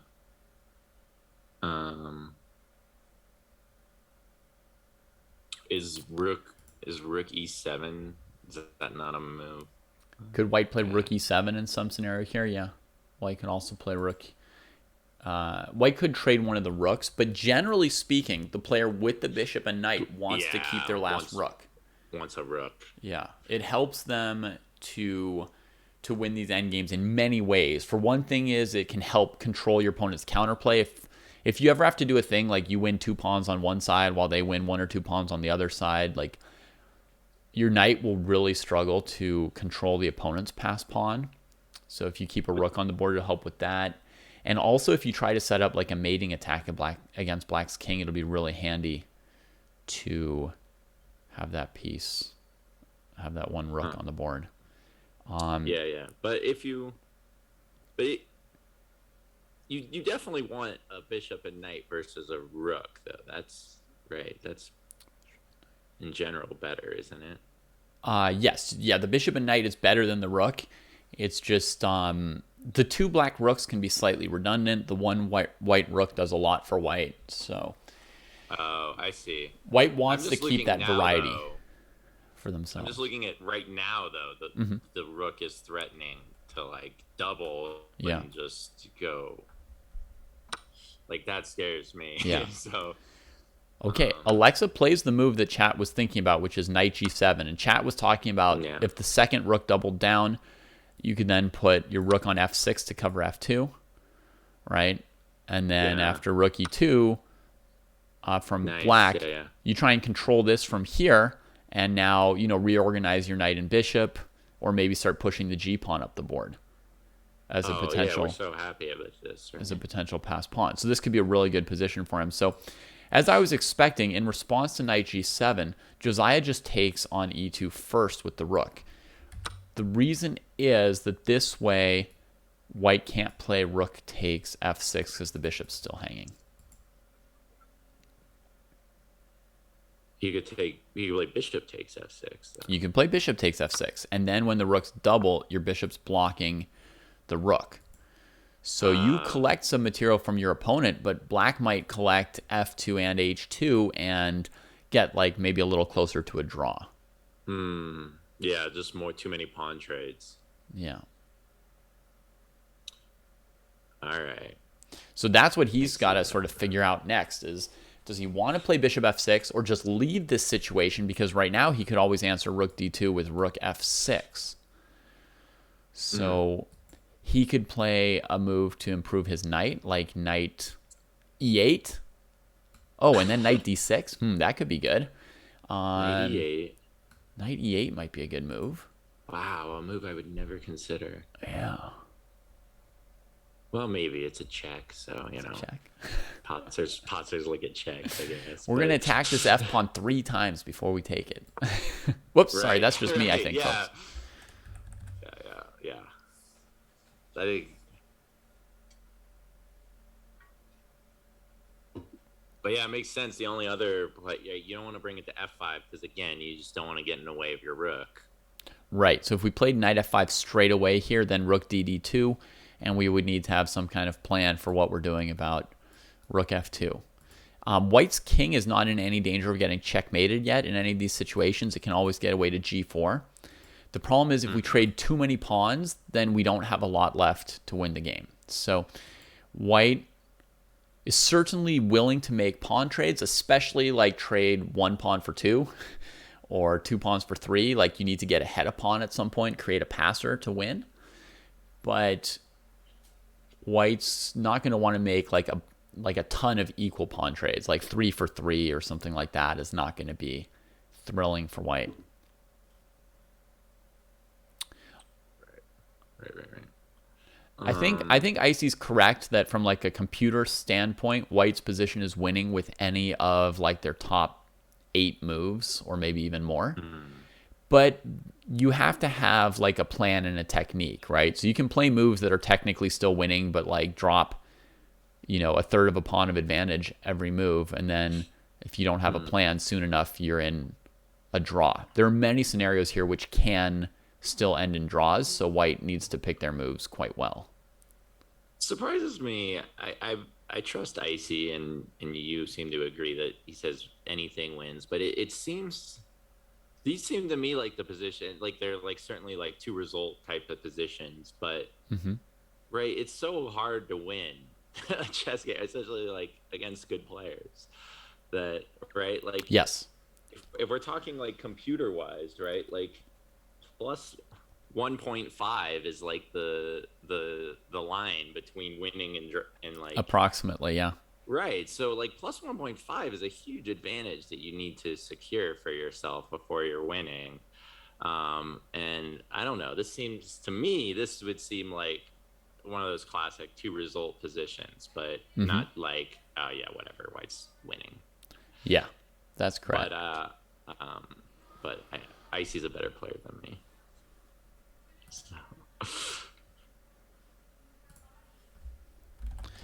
Yeah, you're correct. It's still a 2 result position, and there's a lot of work to be done to win this. I mean, chess is interesting. That's one of the reasons we play it, is because a position might be winning doesn't mean there's no interest in how do you win it or how do you not win it. So, and you've also heard me say many times the computer evaluation may or may not matter that much in a game between 2 people, right? So I would say, the computer evaluation is probably that white is completely winning here. And despite that, it may be very interesting to play the game. Yeah. One thing I like requires technique. One thing I like about the knight e8 idea is that depending on how black answers it, you might be then able to put a piece on d6 with check, right? Like the king. Oh, he went for something else. Okay. So it's going to be irrelevant. But what I was thinking is on knight e8 check, if the king goes to b8, you've got bishop d6 check, blocking out the rook on d7. Then you can take on f6 with, let's say, your knight. If the king goes to b7 or c8, you can play knight d6 check. And then when the king goes to somewhere like b8, you could take on f6 maybe with your bishop because you've also blocked rook to d2. Nice, yeah. Block the file with your knight. I mean, if you can win one pawn absolutely for free here without giving much counterplay yet, that's really good progress. That's kind of White's goal here, is like win f6 without hanging anything. Well, that's why, I mean, you have more pieces than black, right? That's what you want to use them to do, is to win that extra pawn, right? So, what do you think this idea was with rook c6? Just I'm not sure. I would have more expected king b7. Yeah, keep it. Now I think his idea might be like bishop d6 check and then knight f5. Bishop d6 check, and then just block the file. But we're not getting that pawn. I guess he's just saying it's so weak. Yeah, and that I'm blocking completely it, doesn't. that I'm gonna... That completely doesn't get the pawn. I agree. But is it just that the pawn is so bad? It's like it's like he's counting it in the pocket already. It might be that the pawn is weak enough that if he can just suppress black's counterplay, he can pick it up later. He might also be looking at this idea of Wrath of Gods of going knight e8 to d6, setting up rook c8 checkmate.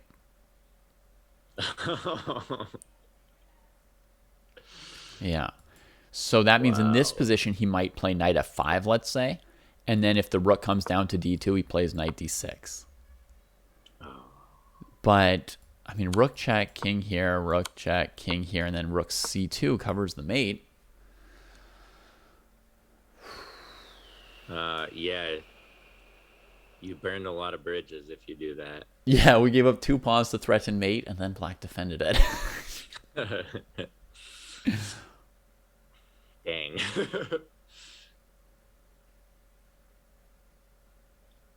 So, yeah, I mean, white can C4 avoid a rook trade with knight c4, and the game keeps going. And there's still like a weird checkmate threat here, by the way, Seth, of bishop d6, king up, rook check, king back. Oh, we're trying to get rook c8, actually, but how? Rook c8. We want to go rook c8 to b8. But I guess they could go king b8 and give you a discovered check instead. So then you could, you know, win h7 or do something. But it's not completely clear. Icy says still winning easily, but like we've sacked 2 pawns without achieving anything. So I don't think that's the best technique. Oh, man. And if you have a winning position, but you're playing like really bad moves that are decreasing your advantage instead of bringing it home, then that's an example of when your opponent should not resign or should not expect to lose. Yeah.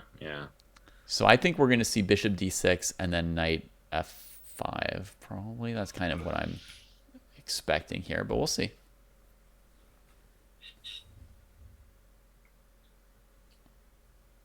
All right. Man, Josiah just is like playing like he's got somewhere else to be. Blitzing through this game. Yeah, it's crazy.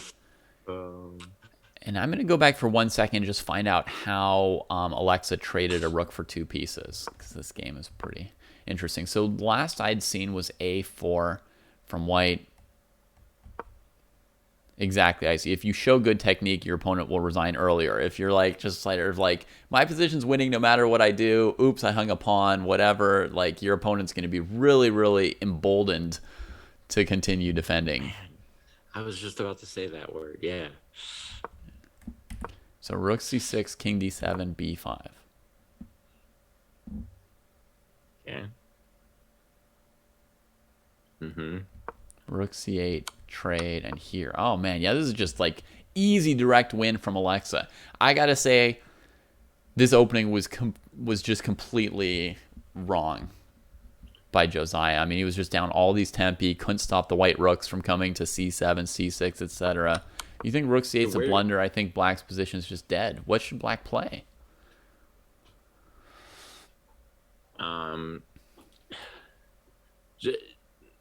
Try to get out of this pin, maybe? I don't know. Right. But like wherever the king goes, bishop a3, the knight will be pinned either by one of the rooks or by the bishop on like any on any square. Bishop a3, rook c5. Wow, that's incredible. Rook c5. It's such a dead knight. Maybe rook c5 would have been a move. Uh-huh.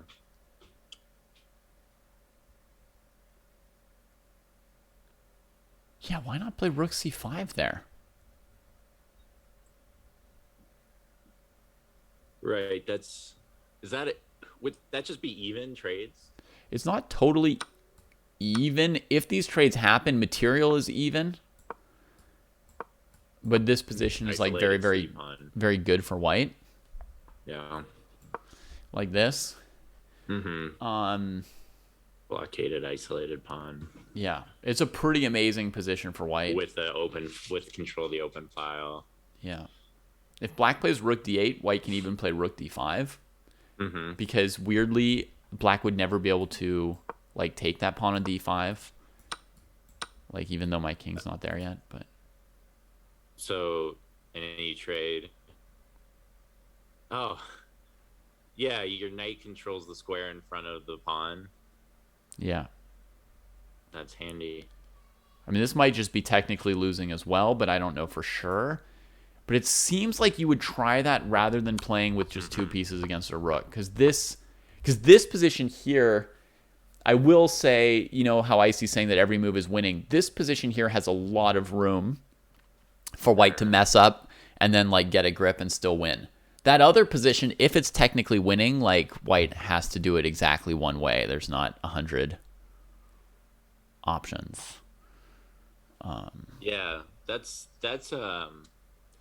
what a lot of like my decisions come down to, because you know most of my games are like decided by mistake, you know, kind of crass mistakes. But then it's like when you're trying to get to the winning part, you're like, all right, what do I, or trying to get to the trying not to lose part, you're just trying to either like increase your own margin for error or reduce your opponent's margin for error.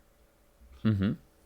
It's a lot of that's Yeah, it's an when important it becomes part. like right, like when it becomes obvious that you're either going to be better or worse and there's no way around it, then you have to be like, all right, how do I make this as hard or as smooth as possible? Yeah. So, and they were suggesting another possible defense for black. That one there is pretty important, that rook c5 option. But another defense is being suggested for black of like king e6, bishop a3, rook d8. But I think this is just completely lost. Just like absolutely dead lost. Like white's just eventually going to play knight d2 to e4 or c4 or something. Like black's really not moving in that position to me. Wow, white has that long to get the knight. I mean, there's no way for white to untie there. Probably not. I mean, what about like king it'd be b7? It'd be bishop e7, rook d7, and then second rook to d8. Like maybe. Oh yeah, something like that. Maybe there's some way, like it'd be like, because Oh no, I'm sorry, it's attack 3. we do something like that. I know about e4, folks. Don't worry. I guess the rook does make it to d8 in time in this line.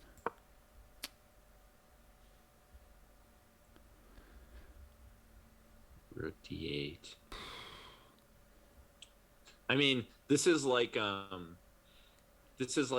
one Capablanca game where he just attacks one thing and the opponent's entire army becomes tied down to it, and then he just wins somewhere else. Yeah. So black can play bishop f8, bishop e7, bishop f8, bishop e7 in this position, and that's it. So I would say... So you just attack anything else. I would say this has to be winning right for white somehow. But not as easy. Not so easy. Requires a precise plan, probably. Right. Like you do something like bring your king to like g4 with this h pawn at like h6 or something, then you trade, play king f5 or something like that, you know? Or maybe you can break the defense with f4, like GZT is saying, that at some point you've got like a rook e3, rook takes e7 tactic, and then win everything. For sure this position's winning, though. I'll say that. Mm-hmm. Okay. And you know, black can't move, so you've got all the time in the world to pick a way to win it. That would just be dead. All right, we're going to jump ahead back ahead to the game. So rook c6, king b8, bishop d6, king b7, knight f5 was played as expected. And white's taken all the attackers off of f6, but white is probably eventually winning in this situation. Maybe looking at like bishop b4, knight d6 as a plan, and good defense from Josiah. He makes a flight square on a7. Okay, it's not. So the IM knows his mating patterns. I think a5 is a very important move for white right now for Alexa to play. Really? a5.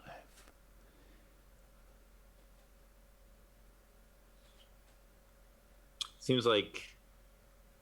Oh, GZT eight. was saying f4, f5 in the last position. Yeah, that's a good idea, GZT. That's a great way to just finish it. Yeah, you win.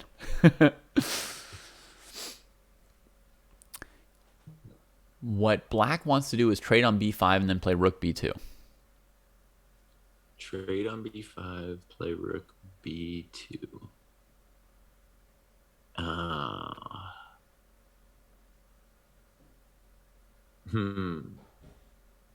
But if we play, so you're saying we play like a5, and so we trade for the b6 pawn instead? Well, Yeah. but then hold on, yeah. So a5, and then a takes b here. For example, We and then yeah. you go But- rook b6. And now you've got a pass Yeah, pawn a takes and b. you can You take with the rook. Yeah, take that. outside. Right. I was thinking. I don't know why And I if was the taking pawn- with the pawn there and hanging my rook. And if the pawn went here, then the idea would be to take Yeah. over here. Although even there, you know, I'm not like totally confident on how this is working out. Looks like a lot of We got to be happy. pawn trades for black. Just trade off all the pawns. So I'm But not we sure. got the passer. But black might be able to get rid of the passer in my line there in the end with ba5, rook takes, rook b2, rook a5, and then king b6. Just trying to force white off the b5 pawn. Girl. You. Rookie.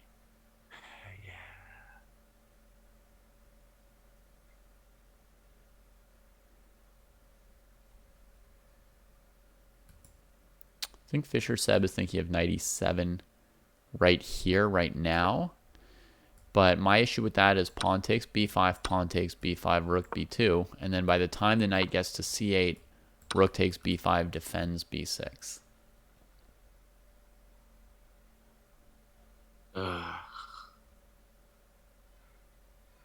So it's not easy.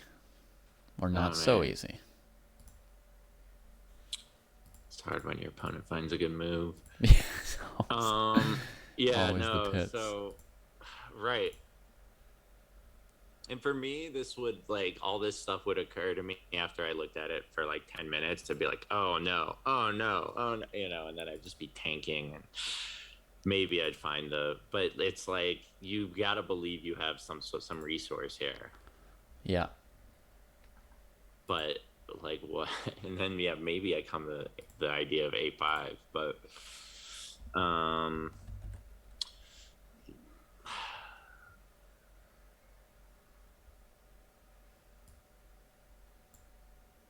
what about?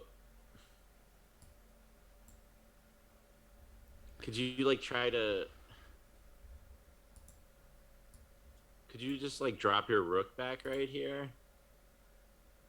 And try to defend that way? As white? Yeah. Just not let him get behind your B pawn. How does our rook stop black from playing rook b2? If that's Rook what we want to do. B2. Well, like rook C4. Uh-huh. No, yeah, rook C4, then to B4. And then now you would come to b4? Yeah. I know you just said we didn't want to trade that rook, but Yeah. yeah, maybe you do it with the bishop instead. Maybe with the bishop. Yeah. Yeah. Yeah, we could try this. I just also don't feel like white's made much progress yet. No, but I don't know. if we're, well, hmm. Yeah. Right. Well, you could. The rook looks okay on the fourth rank, right? It's got a lot of scope there. It could swing over to h4 at some point. Yeah, it doesn't look bad to play like this for white. Alexa's getting low on time, which also makes sense when your opponent plays quickly at this level. One thing it does is it doesn't let you think on their time, so Think on their move. it kind of like It is a ratchets very up the annoying- pressure. I at my level, I face that a lot. People that just like, and I'm like, we're playing a 90-minute game. What are you doing? Yeah. Yeah.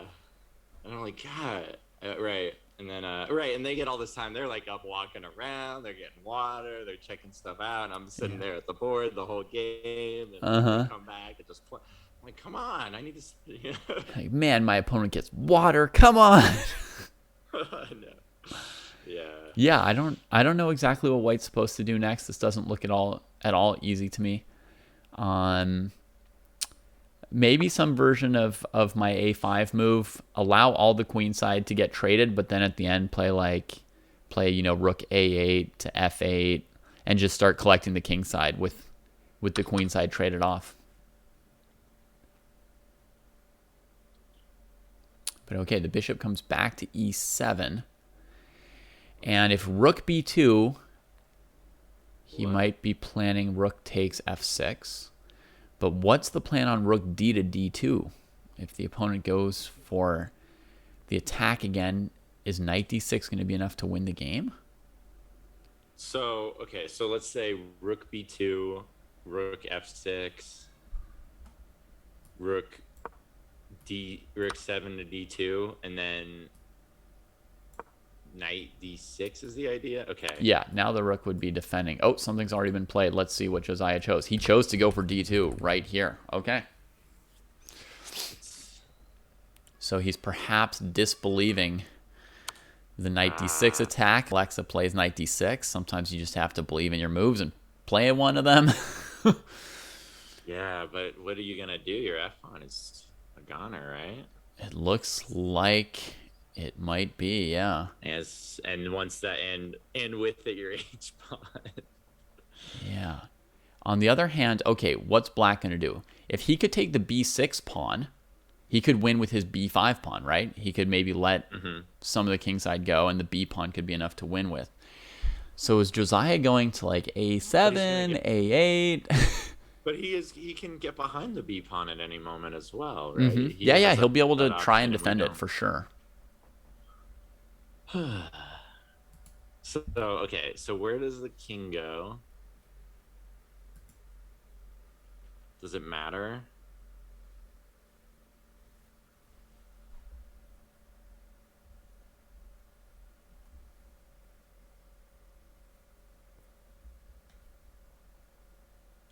Could Alexa play something like h4 after the king moves? He could play h4 with the plan of check king h3 and just keeping one more kingside pawn for his king to sort of dance around as cover. That might feel good for him, depending where this king goes. Like if it goes to b8, I think he takes b6 with check. Yeah, sure. So then, is the king going to a8? Is it going to a7? I don't know.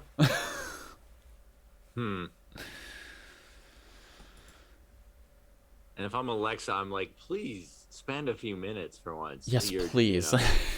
I know it's like sometimes you're like yes. Like I think I won a game just because my opponent, my position was terrible. My opponent played so fast, so I'm like, you're not gonna think about that one, and I ended up like swindling them. But then there's other times where like your position is critical, and then they move quickly. And you're like, I really wanted some time to prepare to think about that one. Yeah. So he does go at king a8, it looks like. Yeah. Which makes sense. Why would you? Well, I don't know. I might have gone to a7, actually. Just tried to defend the pawn. One more move. Yeah. Definitely wouldn't want to give it up with check. So that part makes sense. there's a possible mating net that white could end up in, which looks like this, check here, and here. If this ever happens, black will actually be threatening h5 checkmate. And white will have to really be ready for how to stop this. Oh, Jesus. Right. Yeah. So we need. I think there's no. I think there's no rook b6 here. Yeah. I'm like, hello, pieces on the queen side. We need one of you over here, please. Yeah. By the way, Alexa, may seem to be doing pretty well in this position here. But let me play you a quick clip of Alexa's goals for this, game/tournament. Let's see if Alexa thought that they could win or draw any games in this tournament with this interview here. I think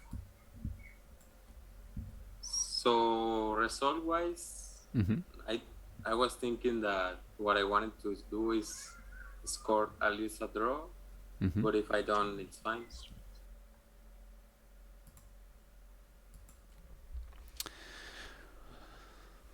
So, as far as his goal of drawing at least one game, that's available here. He could go rook c8, rook c7 and stuff a lot of times.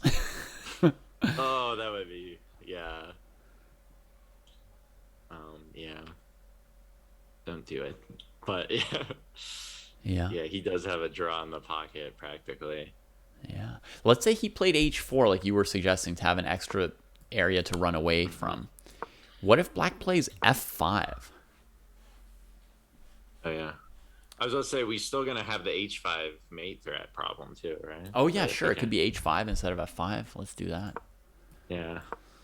So now instead of taking on h2 and driving you to g4, black's going to take away g4. And what are we doing?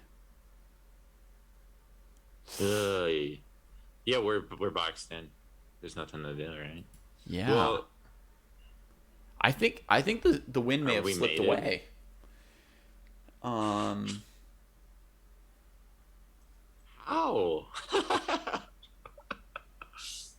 Oh man, I couldn't have even told you what Alexa did wrong if he did anything. Right? Isn't that crazy? So this is, yeah. Icy said everything would win. I see. Just as Stearman laughs in your face. Yeah.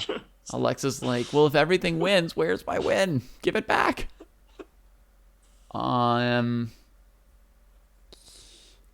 Icy says, come on, it still wins. Oh, everything's still winning. Prove it, Icy. Okay. Well, now I can't even find the win, so we can definitely say it's gotten harder. Okay, Icy says it's still winning. How should we win it? Is Icy, are you like counting points? Are you like playing 4-player chess? You're saying like white already has enough black already has, sorry, white still. What's going on? What on earth is the winning move?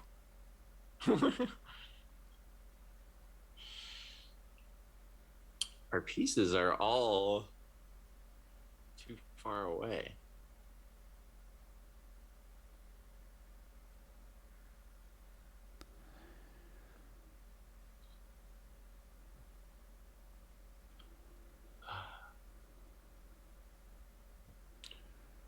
Okay, suggestion of like king h3, rook f2, king g4, proactively.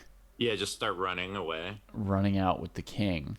I suppose from that perspective, you could also look at king f3 here, right? Coming somewhere you've got even more space. Because if you play a move like king h3, you can still get hemmed in by moves like h5, possibly. Then you're trying to play king h4 and stuff. So king f3, rook f2, and then we just go to e4, and we say we're fine. Perhaps.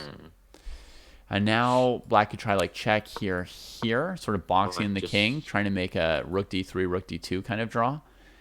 But They can also just take our whole king side, right? Or take Won't our that whole give king them side. Won't that give them enough counterplay? We don't even have a passed pawn yet. suppose now we I, play don't know, I something say like knight we. I c4. don't know why I'm on Team White, but I don't know. He's the Dojo All-Star. Yeah, that's right. Alexa's our guy. I think that the invited stars will pardon us if we mildly support the dojoers in Right. in this competition. Yeah.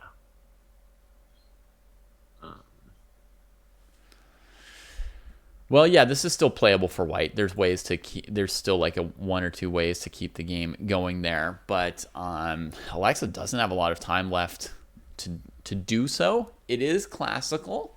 He's got a 30-second increment, but there's no second time control. So this is kind of what he's working with at the moment. We need to check on some other games as well, though. Yeah, for sure. So let's check out Fizzy Band and Casa Corley. Yeah, we haven't checked it, Fizzy Band or Sophie, since I've been here. Yeah.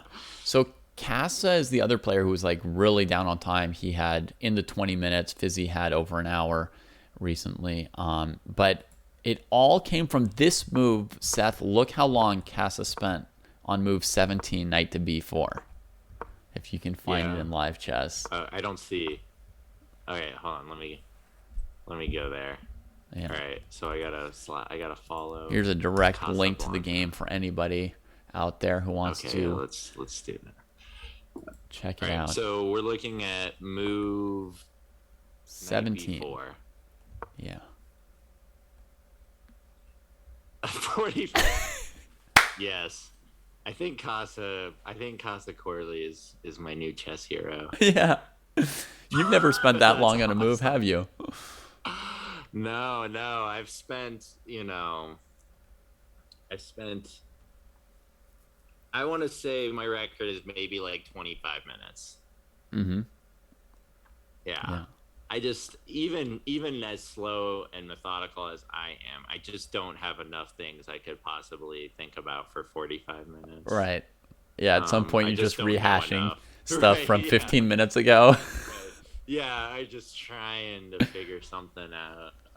But yeah. Yeah. And at some point you go like, okay, I'm trying to calculate things I have no chance of ever correctly calculating. So you have to like talk yourself down and be like, let's just make a practical decision here. Yeah. So Fizzy is faced with maybe losing a pawn on a2 or maybe losing the bishop pair on d3, and look what he fears more. He fears He fears playing against the bishop pair. Man, that's not a decision I would make, but I respect it. I agree with Vincent. I'm not playing this endgame Yeah. with Casa after just like playing, let's say, like a3, knight takes d3, and now this light squared bishop. Like, I can't face that. I'd rather be down a pawn and have my pieces. Oh man, I hope none of these players are too precious about their chess.com ratings, because they're playing 1679 rated Casa. Yeah, Casa's gonna take all their chess.com points this weekend. Oh man. Yeah. Wow. So really, you'd rather play down a pawn, just like keep it. I think mean, so. Yeah. And White maybe bishops bishop takes are good. b7 is playable. That's my hope. Yeah, because he's gonna have he's got to take a move. Okay, so he had to take a move to save his bishop, of course. Mm-hmm. Okay, so now that I've seen what happened, then I think I'm good enough to see that. Yeah, I think I would give the pawn, because I would just be like, well, yes, this in the move it takes him to save his bishop. I would just take back on b7. Now I don't know if that's right, but that's definitely what I would probably do. Mm-hmm. and just just be like, all right, even Steven. Yeah. But, and you split his pawns, but is there a cost to taking them b7? I mean, just like a little bit of time, right? The rook comes here, which sort of threatens c2. Black could play bishop f5 in some case. So you probably have to like come back with your bishop to defend the pawn. And that's going to give black a chance to, take over the d file and so forth. Gotcha. Rook b8, they're suggesting. Hang on, let me check that out. Rook b8's the one that I would look at immediately. Rook b8, okay. Takes here. Glad the good players are saying it. Oh. I don't know why we would sack that. That's too much. Yeah. What did we get for that? All right, Fizzy just played c3, and he's just playing on down a pawn. Laurent, the items are, one of them in particular is definitely sweating.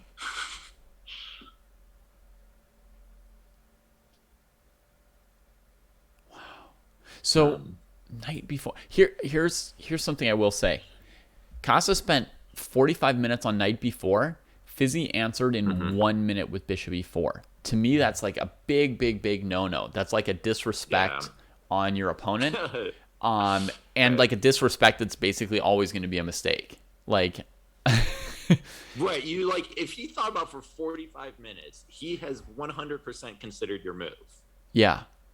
There's no way that within 1 minute you've assessed everything your opponent was like planning and that you like are comfortable playing against it. Bishop e4 is not 100% the only move. He could protect the a2 pawn and give up the bishop here. He could play b3 or a3. Or he could look really hard for another candidate move. Like, in 1 minute, you're not even sure you've looked at all the candidate moves. Right. And especially, I mean, I get it if, like, the times were reversed. But when you're up 30 minutes. Yeah. It's just inexcusable. I once had an IM do this sort of thing to me. I thought 45 minutes on a move. I played it. And then within one move, they answered, and it was like the losing move of the game. Mm-hmm. Right? There's no way that you should ever play that fast. The odds that you've correctly assessed the depth of your opponent's thought in like 1 minute of 45 minutes of their time are very, very low, right? Like you'd have to be like Magnus Carlsen against somebody rated like 1400 to see in 1 minute more than they see in 45 minutes. It's ridiculous. And then, by the way, Magnus would never do that. He would just take a little bit of time because he's not in a rush to be anywhere when he's playing his chess games. So he'll just make sure. He'll be like, 1400s don't normally think for 45 minutes. Let me really thoroughly go through this position. Yeah. There's nothing you gain by doing it that quickly. It's just extremely risky. Even if you happen to play the right move, it's always a mistake. Yeah, I think just because of my tendency to overthink and just my own ADD, that like I don't ever make this is like a mistake that I'm actually not prone to, but I do see it a lot. Like in my early OTB career, I have seen people do that a lot, where like I thought for a while and then they just replied instantly. You go like, come on, what, you think I didn't see that? I just looked at it for 15 minutes. Yeah. Yeah.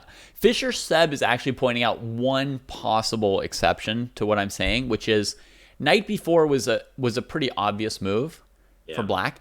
So if Fizzy was really concentrated on Casa's time and expected knight b4 and spent, let's say, 10 to 20 minutes at least, not 1 minute, not 3 minutes, not like, I saw that move, but like if he really was calculating hard about knight b4 himself for 10 to 20 minutes of Casa's time, then it would be okay to just play what you've planned against it at that point. That's the one exception I'll give if someone's really working on the opponent's time.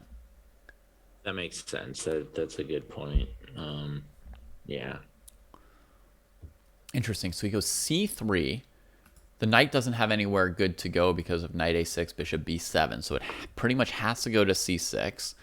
There he trades it and then goes for the dark squared bishop trade. So he wants to isolate the light squared bishop against his knight, play against just one extra doubled pawn where Casa's like queenside pawn structure is basically equal to white's. Yeah. Like a7, c6, Is it? c5 is pretty equal to b2, c3. Oh, I see. Because he has an extra pawn, but It's like an so extra pawn, bad but they're that so it's- damaged. If you evaluate, one pawn as being worth, 0.7 and another as 0.6 and another as 0.7 or whatever, and then you add them up, and white's just got 2. adds up to about 2. Yeah.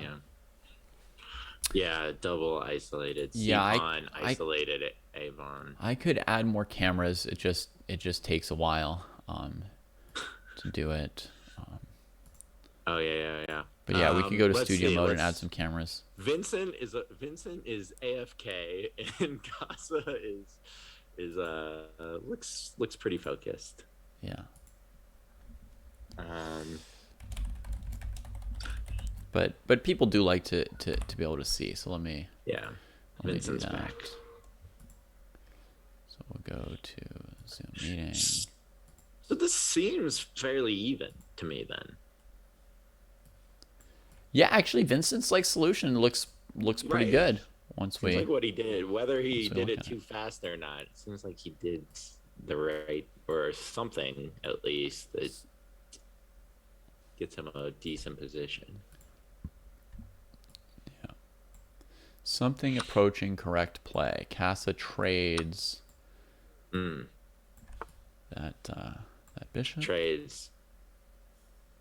Now one of those pawns surely must go, but well, maybe not.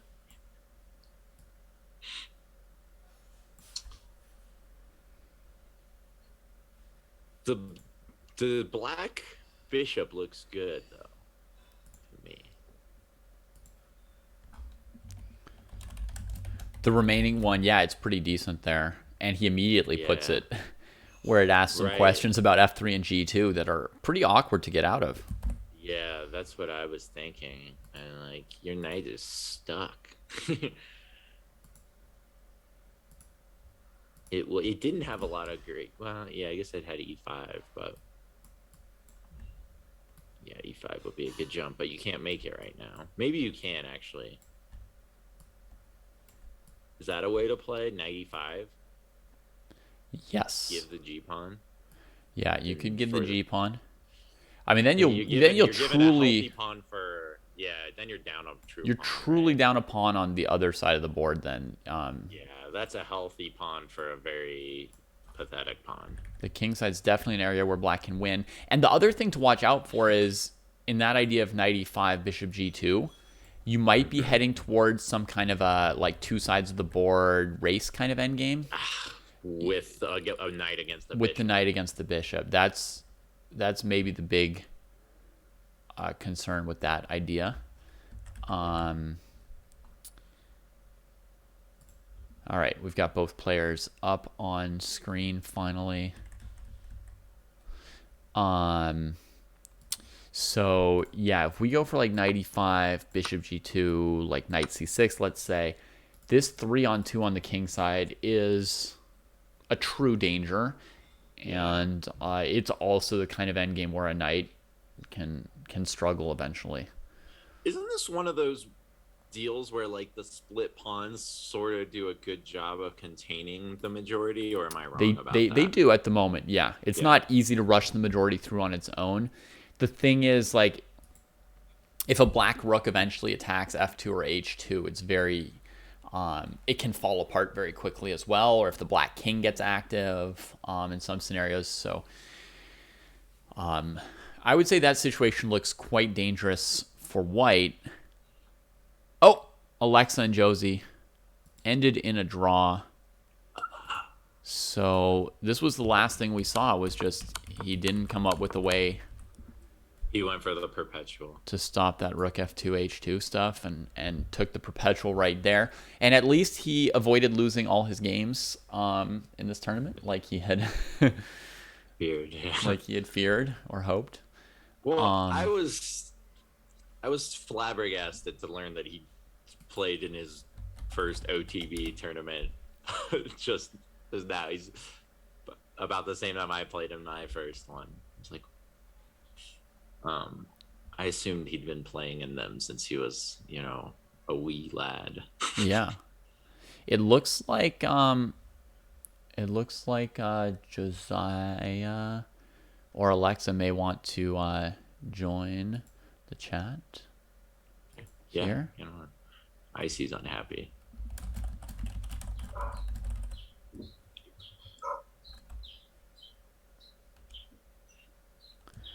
Hi, Alexa. Yes. Yes. All right. Is my camera not showing? Your camera is now showing. We can see you and hear you. Oh, okay. Josiah's connecting as well. Oh, what's up? Hey, Josiah. Pretty bad game, but I got away with one at the end. Got away with it. Yeah. Yeah. I'm sorry for not trying. I didn't see the way forward. Yeah, Yeah, we've got one person very upset with you, Alexa, in chat was Yes. Icy Stun. It makes you feeling better, Alexa. David also did not see the way out for you necessarily. Although we thought maybe, right, King F3, right, might have been a try. Yeah, I thought about it, but I don't see how it changes things because I have to make a decision after he takes my pawns. Right. Yeah, he can take your 2 pawns and you still need a plan for how you're winning this position. Yeah. Yeah. Fair enough. Josiah, what did you think of the game? I mean, yeah, towards the end, it's really hard for white team, especially because I was just playing my moves immediately and giving Alexa the time to think. Yeah. But definitely letting my rook come to d2 was a mistake. There was just some ways to keep the bishop on d6. Maybe some like a5 after a6 was good. Mm-hmm. And then I played the middle game really, really poorly. I was just playing much too fast. It's been a while since I've played a classical game. I just was playing way too quickly. This move, rook d8 was really bad. This exchange was actually okay going into the rook for 2 pieces, but I need to play a bit more active. And after bishop a3, go rook c4, which I realized later. Move 23 here. Yeah. When I go for the 2 pieces? Yeah, there's a better way for you to actually go for the 2 pieces that limits my activity. So instead of rook c6, you go rook to f7, which also wins the 2 pieces, but keeps my rooks at bay. Rook f7. Rook f7. And if I play king to e8, you just go rook takes f8, and it's forced. Oh, right. Nice. Why couldn't you play bishop e7 after rook f7? After rook f7, because g7 falls. Just he takes the pawn and you're still passive. Yeah. And then this rook d8, like I said, I was missing everything this game. So what I thought was after rook d8, rook takes d6 check, I could play king e8 and the rooks were forced off the board. But then of course there's rook e6 check, rook e7, and that's just GG. Yeah. But, Sorry, you were planning what here? Rook e8? Yeah, so after rook h d8, and then rook takes d6, I was planning king e8, and then of course here there's rook e6 check. Oh, yikes. Rook e7. Yeah, that's just over. But actually it was not so easy even after playing this. I missed knight h4 and f5. That was a good idea. It's still not so clear how you continue actually. Yeah, I was just checking knight h4, rook d4, but I don't think you are in time. Otherwise, I think knight h4 is the way to go. Yeah, no, I mean this was played well. I'm actually not really sure where. I mean, I do know where it went wrong. It was this bishop e7 move, but I still not exactly sure what white should do, because it is really annoying. Anytime you move the bishop, my rook comes to d2. I was thinking maybe instead of knight f5, knight e8 was something that you could have tried. Yeah, I was actually a little bit upset with myself when I didn't consider other moves other than knight f5. Yeah, because after thinking about knight knight f5 is it's very solid, but there's kind of not really any way for you to continue. That's very clear. Because your pieces are just stuck defending each other, and anytime you move them, I get a lot of counterplay. Also, but I guess it's the same. I was really trying to calculate when you play rook takes e2 if I can get away with knight e5 immediately. But I guess Where? it's similar. Where is this? Rook takes e2. You play rook Oh takes yeah. knight e5 immediately. Rook ed2. No, rook dd2. Bishop d6 check. Oh, And then knight you f5 right back. I see. And then you have to go to the center, I think. Yeah, probably king d7, king d8, right? Mm-hmm. Oh, but then you have bishop c7, knight d6 check. Yeah, Bishop but yeah.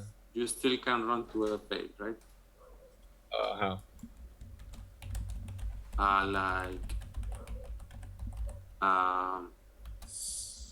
So rook c7 check. Oh yeah, I just go immediately to d8. Yeah. Exactly. Yeah.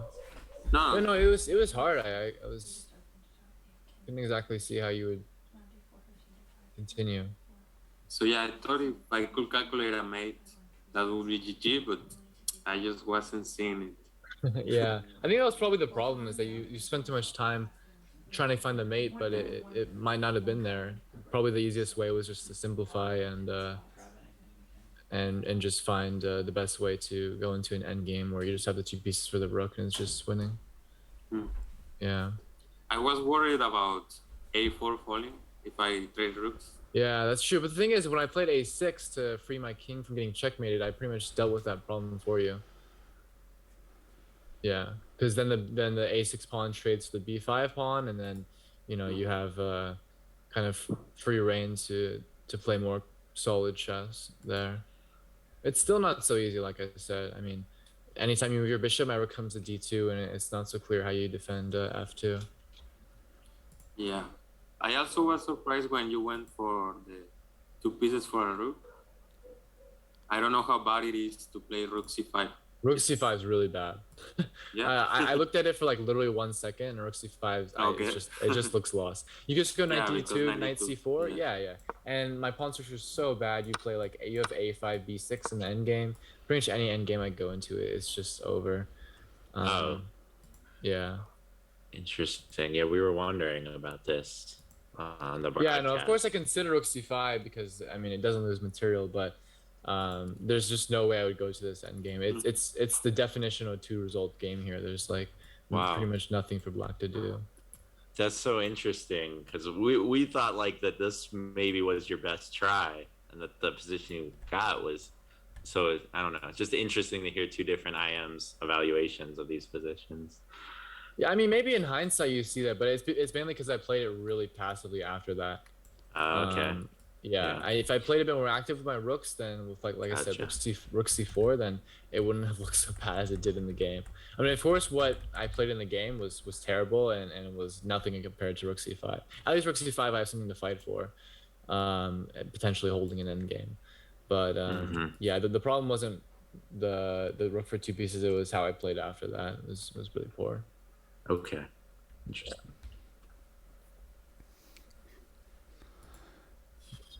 A good game. I mean, put me on the ropes for a good part of it. Yeah, I mean, this is my first ever game against an AM, so a draw is like a dream result for me. Oh well, next time. Well, you got 3 more games, so hopefully you get a win in the other 3. Thanks. Yeah, we continue to play solid and just. I mean, yeah, towards the end, I'm probably looking for the killing blow is nice, but at that point where you're getting low on time, it's all about like finding the consolidating way to play. Like I said, I still don't see it, but maybe some way to direct the bishop to e3, because if you get the bishop to e3, there's no counterplay, and you also have control b6. I mean, your rook is really active. That's why maybe a5, right? Yeah, that's why a5 would have probably been good, because then you control the diagonal, right? You put your bishop on c5, and then the diagonal is controlled. You put a bishop on e3, and even if you're not immediately checkmating me, or like even if all the queenside pawns get traded off and my king gets freed, I mean any endgame there is just winning, because the knight and bishop are much better than my rooks. Right. It was A5 right after A6. Yeah, I mean, not a very intuitive move to see, but if you understand the idea, then it makes a lot of sense. 'Cause Alexa, it did you frees. consider A5? After A6, no. Yeah. No. Yeah, like it's if you don't know the idea, it's a pretty hard move to see, just because it looks like a lot of cluster there over on the queen side, but Yeah. you know.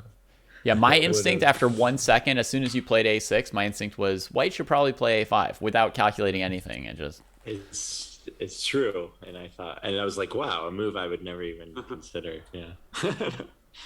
Yeah, it's one of those things that if you've never seen it before, you probably won't consider it. yeah, it comes up in a lot of end games as like a breakthrough pattern, Sure. like king and pawn endings and other endings with limited numbers of pieces, but makes sense here too. All right. Josiah, thank you so much for joining us for a postmortem. Yeah, of Appreciate it. course. I'll see you guys in a few hours. I actually All right. thought the game was at 10 a.m.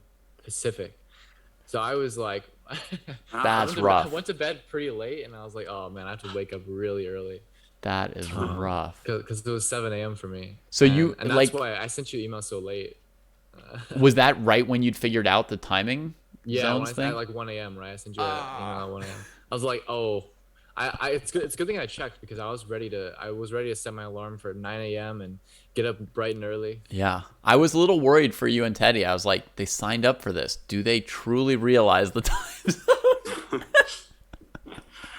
Yeah, I'll just go to bed a little bit earlier tonight, and hopefully the morning round will go a bit better. Okay, cool. Alexa gave me a good boring game that put me to sleep as well. I don't. When I see 1d4, it's not particularly what I want to see at 7 a.m. in the morning. Yeah. Oh, wait, I have a question. Alexa and Josiah, can you leave Zoom open but just turn off like your cameras and audio or something? Yeah. Because otherwise I have to redo all my video captures. Yeah, for sure. All right. Cool. I'll see you in a few hours. All right. Cheers. Thanks for the game. Good game, guys. So I guess I'll see you. Yeah. We'll see you. Next round for you is in 2 hours and 40 minutes. You've muted yourself. Can't hear you, Alexa. So just a proposition. What about delaying the round 1 hour, the tomorrow round, to make it for Josiah? To make it later? Yeah, I don't know. Let's switch back to Seth over here. Even that switch was a bit of a switch. Go as fast as I can here. I think we're just gonna stick with the schedule Okay. that we did. No, it's fine. It's only bad for 3 people, I think. Josiah, Teddy, and me. And Josiah said he would go to sleep early tonight. Teddy was fine today. I'll live with it. Okay. So, yeah. So yeah, All right. See you. I'll go prepare for the next game. Absolutely. All right. Let's switch to another board. Let's check out Prague Queen and Comrade Eyelash. Yeah. So he knows his next opponent, right? Yeah. They've got schedule's they've already known made. all the pairings, like round order and color throughout. Gotcha. Throughout this. So let me see if I've got back to some. All right. It keeps going back to Sophie here. But I need Seth up here and Sophie down there.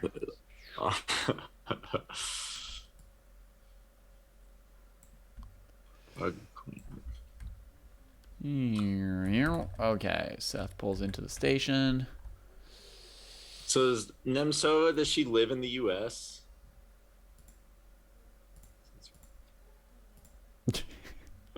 All my things are messed up anyway. There's Sophie. Man, this is great. All right. And Nemtsova, I found them randomly. Okay. Nice. Okay, sorry. What was your question? Oh, I asked so Nemsova lives in the U.S.? Yes. Gotcha. Yeah. Prague Queen. Assuming she's check. Yeah, folks, that was Alexa's first ever classical game against an IM. That's correct. He drew it from a position of strength. I mean, he had every reason to win that game. The whole game we were watching, I was like, wow, is like are the Dojo All-Stars going to start off with a win in one of these games? Man, that would have been epic.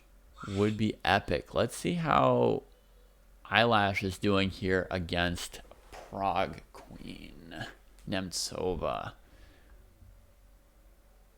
Where's her d5 pawn? Where's like the central piece of Black's construction? It's out to lunch. Ooh, lunch is a good idea, Seth.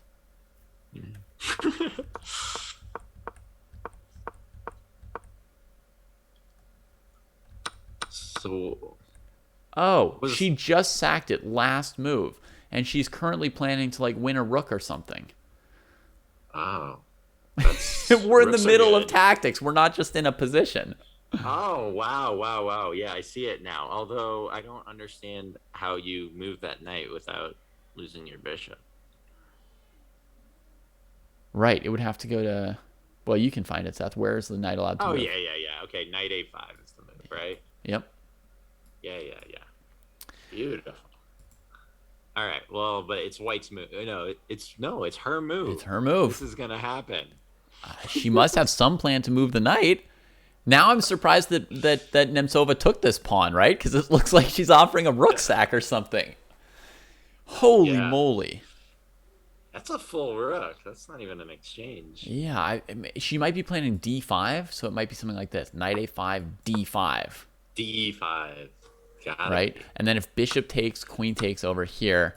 And if bishop takes, rook takes here. And black actually ends up down material.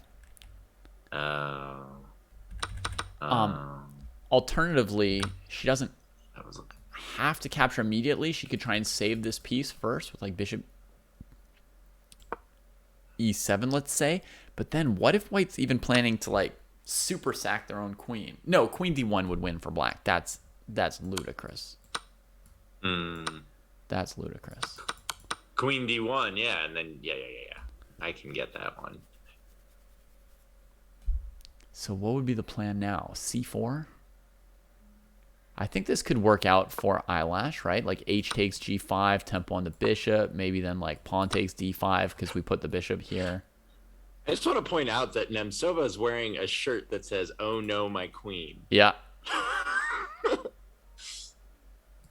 So. Wow, Sophie just castled.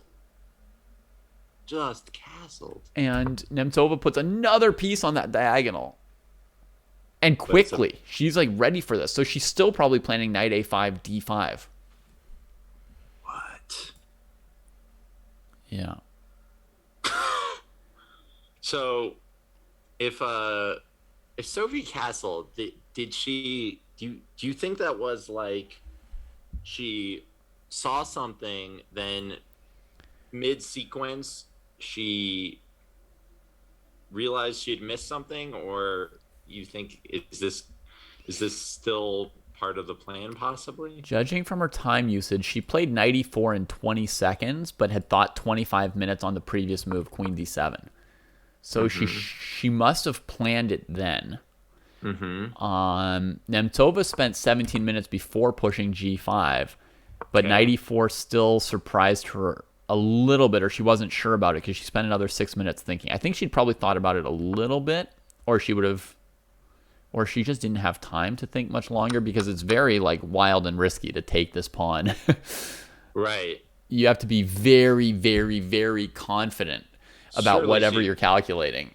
Maybe, I don't know if good players do this, but when I calculate, I go, and then I recalculate it, and then I see d5, and I go, d5, I can do it. I don't know if that happens.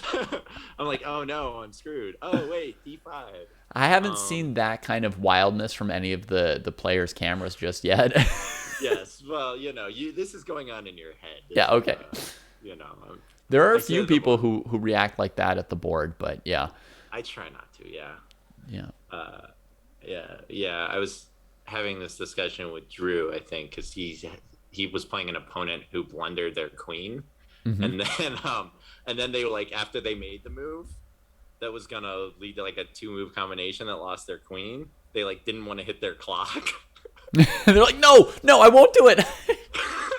He said they spent like 30 seconds after they played the move, like not. I'm like, well, it's like if there was ever a chance your opponent was going to miss something, there's certainly not anymore, right? It's like you have to at least pretend like, you know, that was Right. yeah. So you can't. Yeah. So Yeah, we try saw not to just- we saw Alexa's confidence. We saw Alexa's confidence. Now let me show everybody's Sophie's confidence. Her goals for this tournament. Alexa wanted to score maybe 1/2 point for himself. Here's what Sophie thinks of the Dojo All-Stars chances against the invited stars. Okay, cool. Do you think that the dojo team of 4 dojoers has a chance of overall winning this match against the 4 invited stars who are like probably an average 200 FIDE points higher rated? Oh yeah, for sure. I believe in my team. We could do this. All right. There you go. So Sophie should have a lot of confidence, and she's got a crazy position here with a good chance of knocking Nemtsova out or getting knocked out any moment now. I mean, I think this is sort of how she plays anyway, right? Mhm. But I think that makes sense if you're playing a higher, right? Like just make it wild, right? You're not gonna beat them. You're not gonna beat them with your greater endgame technique or positional knowledge. It's like you gotta go for it, right? That's if you're playing for the upset, it seems. Sophie definitely chose to go in for this stuff because when G5 was played, I mean, she could have played a very simple move. Pawn takes G5, bishop takes G5, you know, castle queenside or something. I mean, she could have just played it in a fairly solid way if she'd wanted to. Or even HG5, bishop G5, bishop back to E7, right? I mean, it's just a solid approach is probably possible. But she planned for this thing, and now we'll find out if it works or not. She's thinking again. Both players using time, which could signal like not being confident, or could just signal like how critical this is, right? Like it could be decisive within 2 moves here. What's going on? So Yeah. Now we only see the top half of Sophie's face, but she looks a little stressed to me. yeah, I think that's fair to say.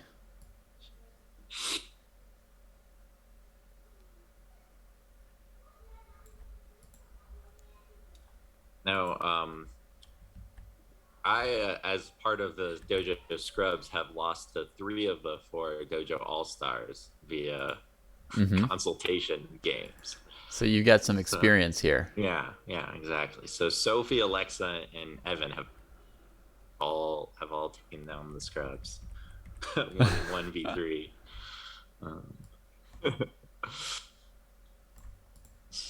Yeah.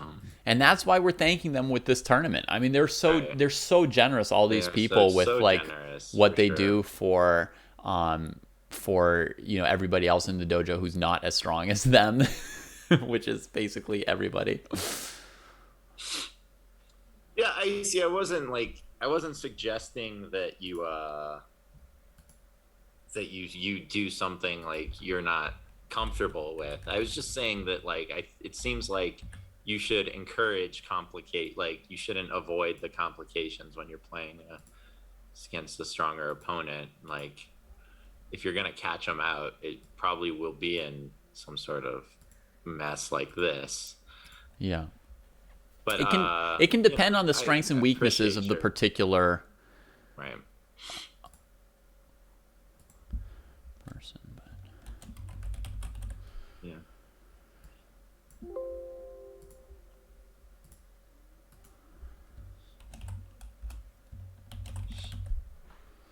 Okay, I'm gonna add a capture here with the standings. Now that we have our first result, somebody was asking, you know, how do I check the results and standings before? Well, there were none, but we have our first result. So I'll add the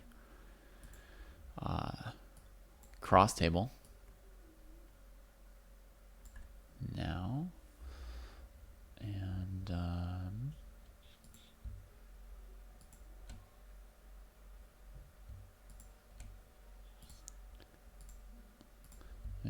I actually try to just tighten that a little bit if I can. Yeah.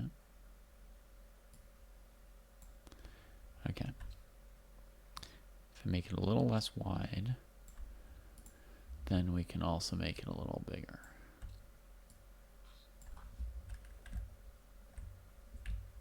So when you're going into the tank like this and you're getting down below 20 minutes, do you just like, what's the best practical way to do it? Should she just have some, like, by the time she finishes this move, should she have some forced sequence of like 3 or 4 moves in mind?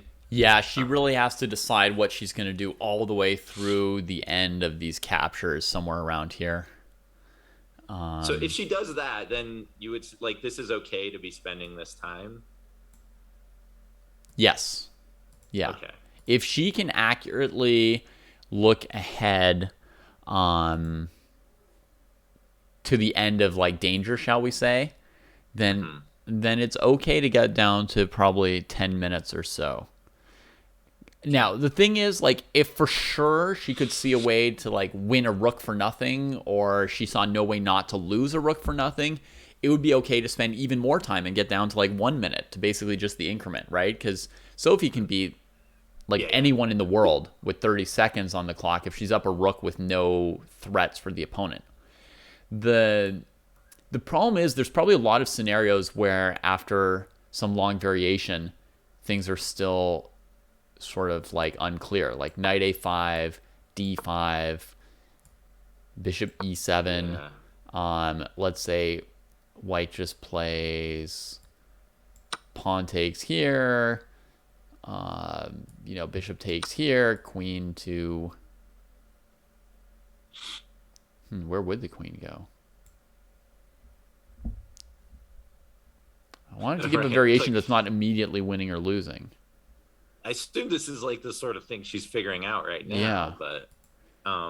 But it's like you can't think like this, get down to like 10 minutes. Oh, she did play a move. She finally played knight a5. So she has 15 and a half minutes, but it seems like it would be bad now if Nemtsova in like a minute or a minute and a half plays a move that you had totally surprises you, right? That would not be good. Yeah.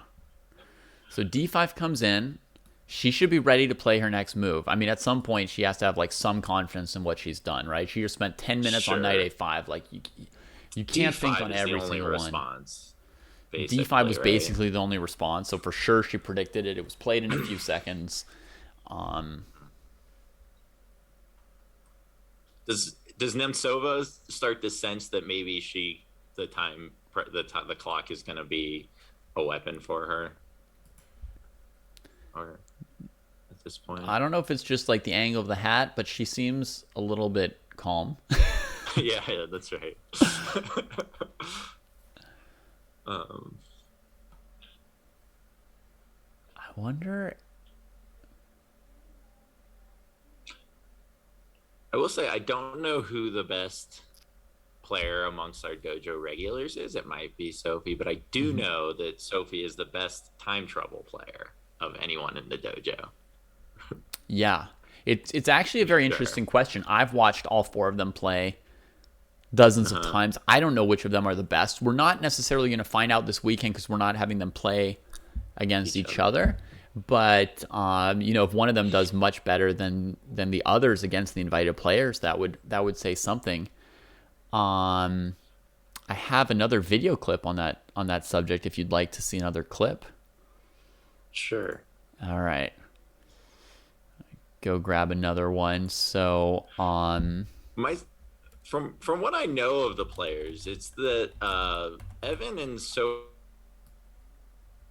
are both at least experienced playing against this level of competition, right? That's right. Or something close to it. Yeah. Yeah, they're the 2 who have played against this level of opponent before. Okay, here's a quick, Queen- real quick. Which Queen Dojo B5. All-Star is going to do best in this tournament against the Oh invited man, players? they're all very good. Yes. Sophie's so good. Alexa, I thought, played extremely well in the Mega Rapid Yeah. and withdrew prematurely. Yeah. I'm gonna go ahead and say Alexa. Okay. Alexa seems really strong to me. I've taught him a couple lessons. I've played against him, and really good, and I feel Yeah. almost like is like a wild animal in a way that like hasn't like really properly been taught, but has so much natural talent. yeah. So that's what Evan thought. He thought that that Alexa is really, really dangerous. So Alexa, who himself was like, I'm hoping not to lose all 4 Yeah. games. And Evan was thinking, Alexa's a beast, And Evan's not only watched everybody play, he's played all of the others, right? Like head to head, like a bunch of times. So he's got another sense of. Alexa's like this. What's the Indian player that was is it Salman Khan or Oh, Sultan Khan. Sultan Khan, not Salman Khan. Yeah. Sultan Khan, yeah. Alexa's like the Sultan Khan here of the dojo, just like this undiscovered talent that no one knows Yeah. how good they really are. Yeah. And he scored in his very first game, Yeah. classical game against an IM, as we just saw. So, yeah. We'll see. While that game was going and I was expecting Alexa to win, I was like, man, Evan's comment's gonna be so prescient, Yeah, that would have been amazing had he won. That really would have. But still a good start. Yeah. Let me just click through some of the other positions to let you all see what the positions are real quick. I'm not going to switch all the web cameras for each of these, but here's the position that Rosenberg has against Teddy. And it looks like Teddy had to sacrifice an exchange at some point here. And like Evan's like totally back in the game, right? We called his position trash. We both did. Yeah. This was the trash position for the dojo, and he's looking fine. And Fizzy is still down a pawn against Casa. Probably. Okay.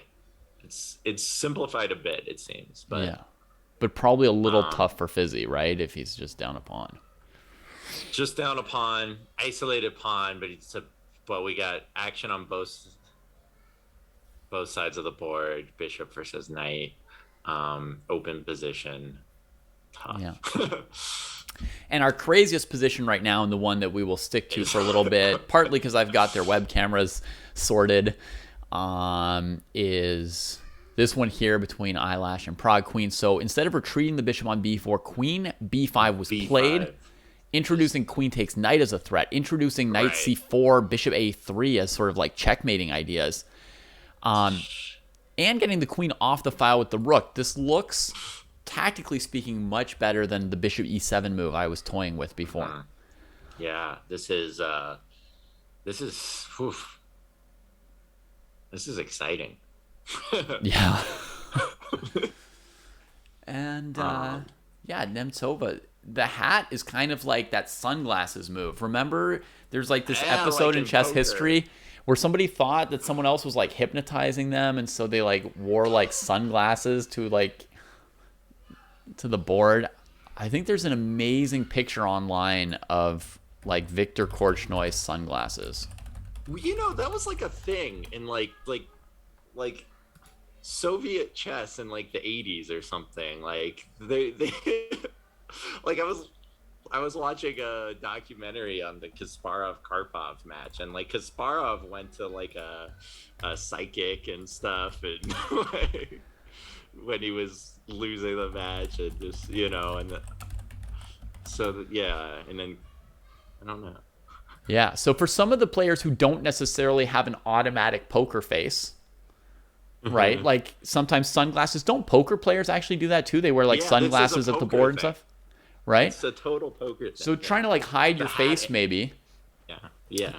so it's not so obvious. And these players are all in the Zoom camera together. So some players have natural poker faces. I feel like Casa, for example, he's got a very nice, natural, calm face. Like it's not giving He's too much super away. Relaxed.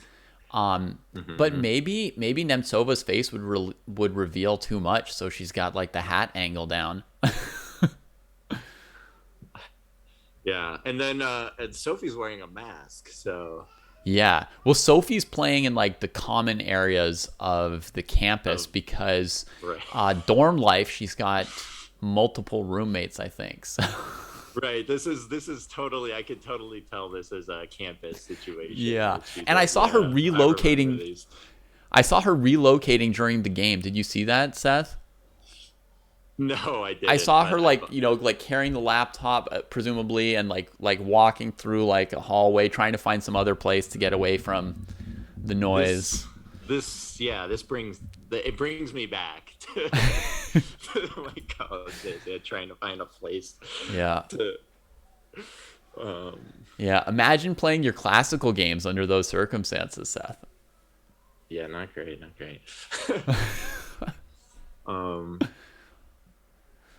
Tough. I do play at home. I have roommates, and so sometimes when I play my dojo classical games, I have to my move here is like I get this set up like where I'm at, and then I will I like to play in complete silence, but sometimes if people are doing something, I have to play with like classical music on, and I try to play it like just loud enough to tune out the other noise, but not Right. like but I don't want it like really loud. I don't want it like in my thoughts.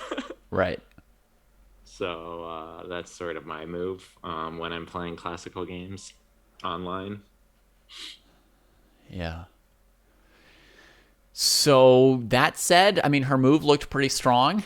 Nemtsova's giving it some respect. Nemtsova's got this going The now. times are, yeah. That's one of my moves. Oh, That's Oh, covering the ears, yeah. sometimes I do that to squeeze some extra like ideas out of my head. I just like I do clamp down just on for- it.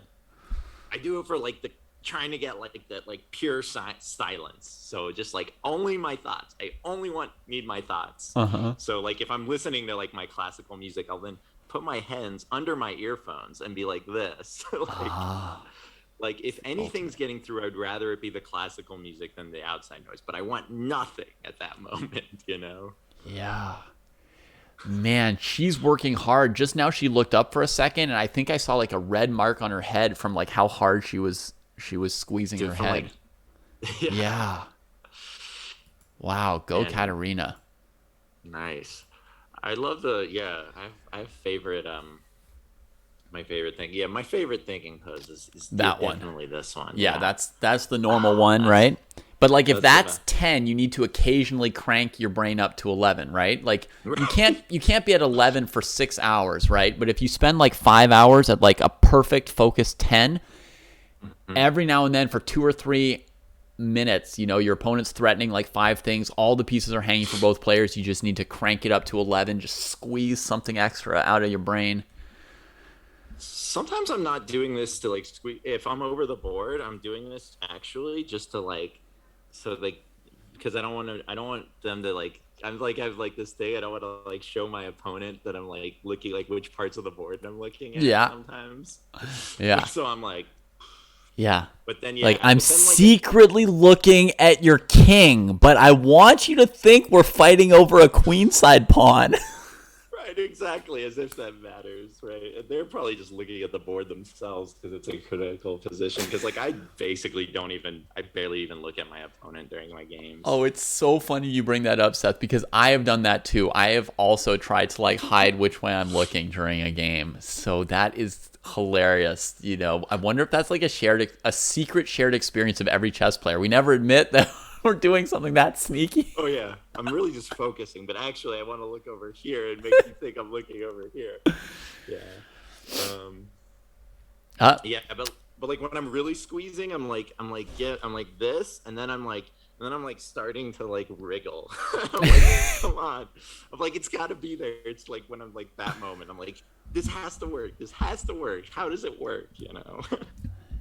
Yeah. And then I have to like stop sometimes and just like look around, take a breath, and then back to my calculation. So This is genuinely an outrageously complicated position here. It's just a series of captures mainly. It's not like a, like a king hunt. It's not a like. There's a degree of madness that's higher than this, yeah. but there's enough captures here that it's pretty bewildering. Yeah, right. I would, yeah, oh my God. This is some intense stuff, but it's like, this is like when you're in the position like this, like as observing a position like this, it's hard for me to put like the sort of effort it would require when it's not my position. Yeah, exactly. But when you play a game like this, it's like so hard in the moment, but then like when you come out of it, and like mine are usually not like this complicated, but like when I get like a complicated position and oh man, at C3, wow. Yeah. It's like, but like that feeling after the game though, even though in the game it's so intense, like after the game you're like, man, like that was amazing. Like that was that was chess. Greatest thing ever. We just played some that was like a real chess experience. Yeah. Oh, what about rook takes d5 here? Oh, rook takes d5. Maybe takes on b4. Because see, I was thinking like in a lot of scenarios, if you take with the bishop, white's going to sack the exchange, right? And then now the queen has a check now, and that gives white time to collect your piece. Over on the queen side in some cases, right? Maybe even like, king here, knight d4. Tempo on your queen, setting up some danger to the king, and then collect the piece. Depending, right? It's possible. But a very interesting option for black is to play rook d5 on the basis that actually it's more important to keep the bishop threatening this stuff. Okay. Right?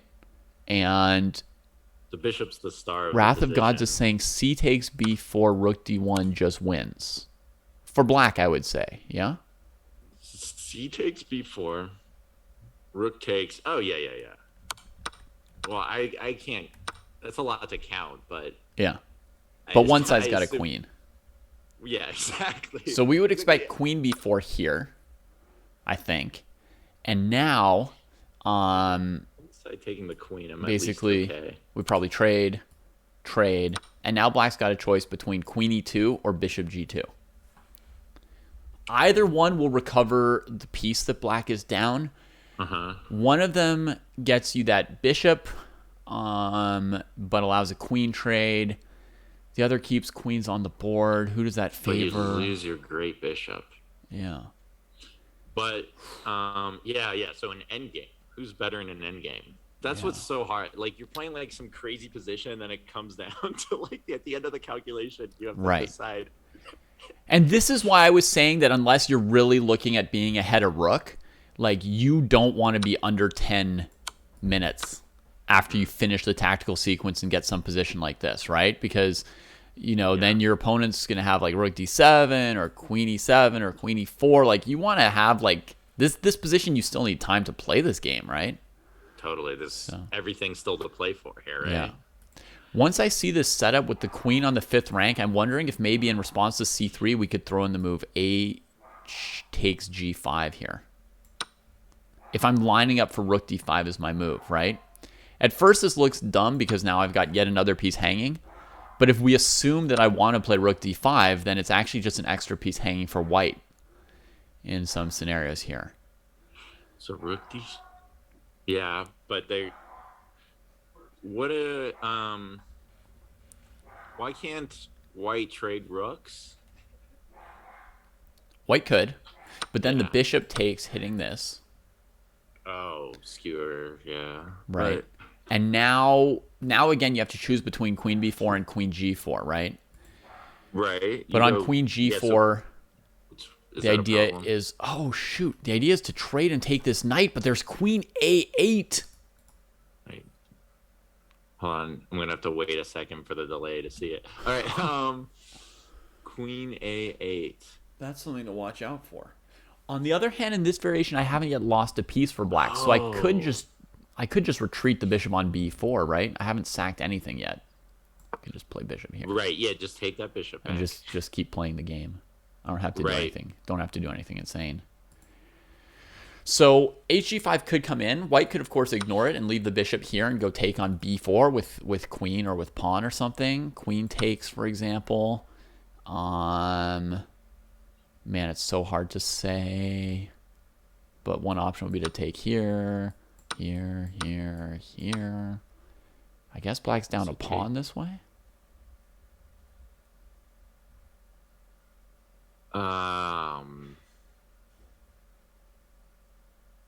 Let me count.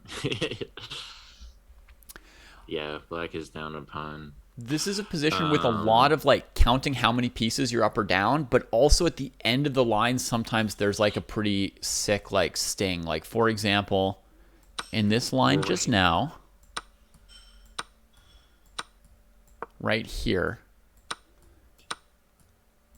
where, you know, I was saying like, oh, we have to watch out for queen a8 at the end, right?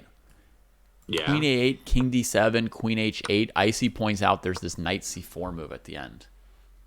So, okay.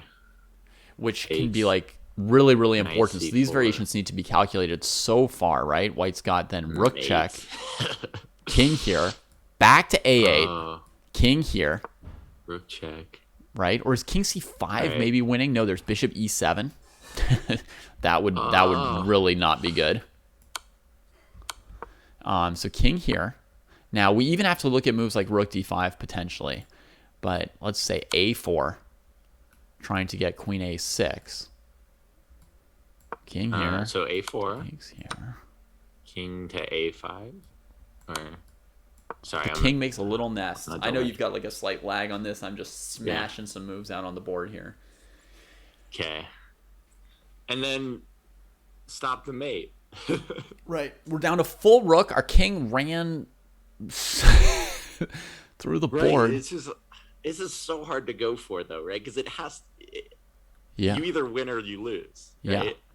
But as Icy, you know, easily calculated in 10 seconds a few minutes ago, this in the end wins for black.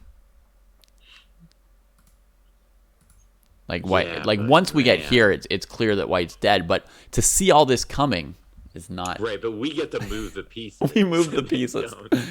We helped ourselves a lot. Sophia's just played bishop e7 here. All right. Bishop e7. Oh yeah, that makes So a the bishop- lot of sense now that white's played c3. It's so much easier than what I did because just- she's threatening queen e2, Right, 'cause knight c4, all the threats bishop are still d5, there, right? rook d5, and hg winning a pawn back, right? She's technically down a pawn at this point. She's got 1, 2, 3 threats for sure. I don't know if knight c4 is a threat or just like an annoyance, but she's got at least 3 threats and maybe a 4th. What a baller game she's playing. Yeah. This is- Yeah. Hats Oh off to my both God. these Yeah, players. seriously. Let me check in on Teddy and Evan over here. Sorry, folks, that I don't necessarily have all the videos. Let's see who's there. No, that's another Seth. That's Evan. Too many. Maybe I'll try and turn this Seth into Teddy. Nice. Go whoop. You become fizzy for a second, and then whoop. Teddy. Man, I have no idea what's going on there with the cameras.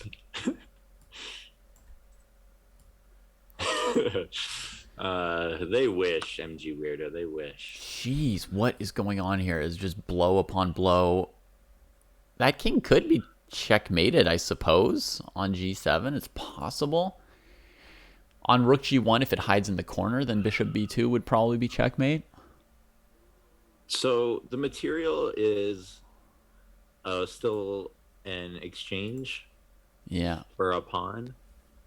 I'm going to go back a few moves. This game is equally complicated to the eyelash game now. So h5, he's throwing the h pawn forward, so he's okay with this knight c4 move. I'm surprised that there wasn't some kind of like rook c2 or rook b8 or something, or queen e6, something more consolidating from Rosenberg, because he's just, the dark squares are getting cracked open here on the king. It seems very, very risky. Queen b2 is the choice. I had a game against Thorbills in the Mega Rapid where like my position was much better, but I just let an H pawn get way too far down the board, and he sort of came back.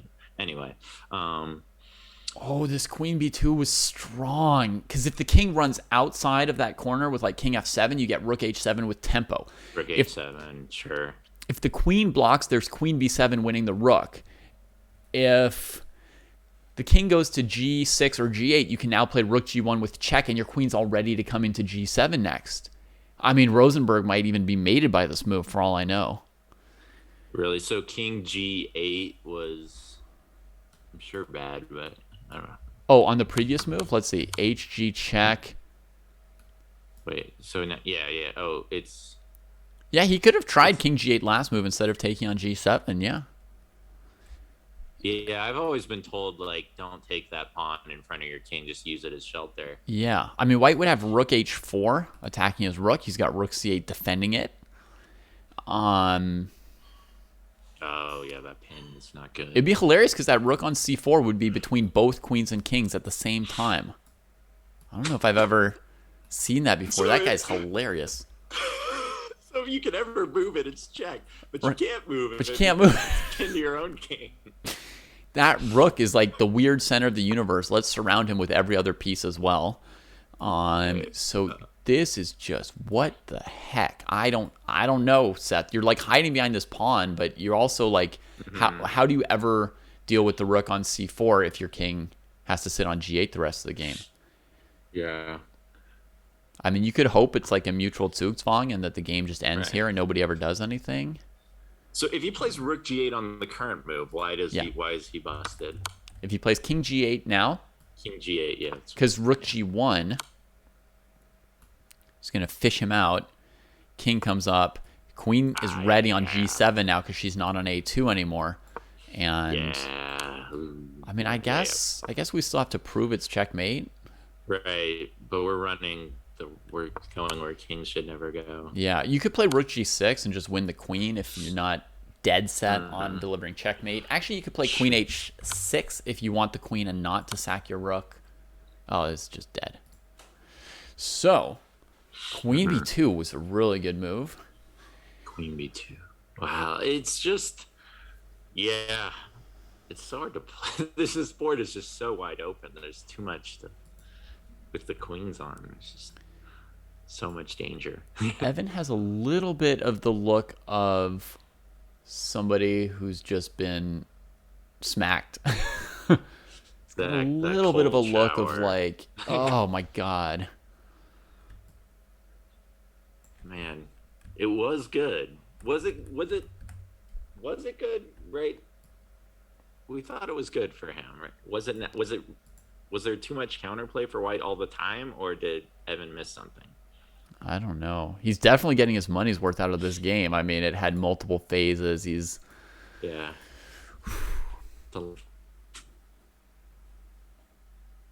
Fighting hard. Is there any move for him here that isn't just straight up losing, though, at this point? King g6, maybe rook g1, king h5 will be his plan? King g6. Yeah. I mean, not being able to play queen f6 there, right, is really unfortunate.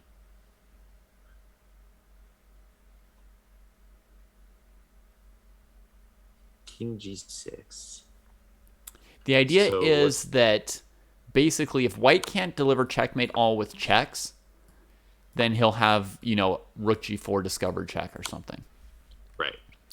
If there weren't this sort of discovered check hanging over the game, then, you get a king on h5 like that, it's like obviously mated. Like you're threatening probably 5 different mate in ones, and you don't need to know. So he just needs one move. But he needs one move to avoid check. He needs to get out of check for one move. He's willing to just throw his king into the into Yeah. the fire. And so let's imagine rook g1, king h5 for argument's sake. Does white have another check other than rook h1? Just There's rook g5. rook g5. That can't. Right? And then, king g5. Or the king could try to hide, and run all the way down to h3. But just say, like, for argument's sake, if he does all this, and then queen g6, I don't think he's quite going to get mated here. I think the king's going to hide on h5 again. Will be a pretty safe square. After yeah. There's no, because f4 whatever, just king h5. Yeah. Oh my goodness. Chat's pointing out that on rook g1, black can even just play rook g4. They don't even need to play king h5. Oh my god! What? And that is just so brutal. It's like Oh man! And the rook's a goner. yeah. So With Teddy's check. of course going to move the king off of f1, and I was going to say, rook g1, king h5. Let's play king e1 at this point, right? If you don't have a checkmate, like, get off of that. Just right, but yeah, and then Maybe the Okay. game goes on, right? and now you go like, where is your king going? Right. So he's done a similar thing, but without allowing rook g1, rook g4. He's played king e1. We've got no idea what's going on here. None at all. Game. Queen a5 could be played, and then king e2. Maybe then queen a6 with a draw by repetition. I mean, And Teddy needs he needs to stretch his legs. Yeah. After that move. so also queen a5, king e2. There could be rook a to c8. If black wants to be ambitious, there's a chance they could try to win, but probably white always has rook g1, rook h1, rook g1, rook h1. At a minimum, white probably also has a repetition available. So it's kind of hard for me to imagine black winning right now. Sure. Should white be playing for the win though? I don't know.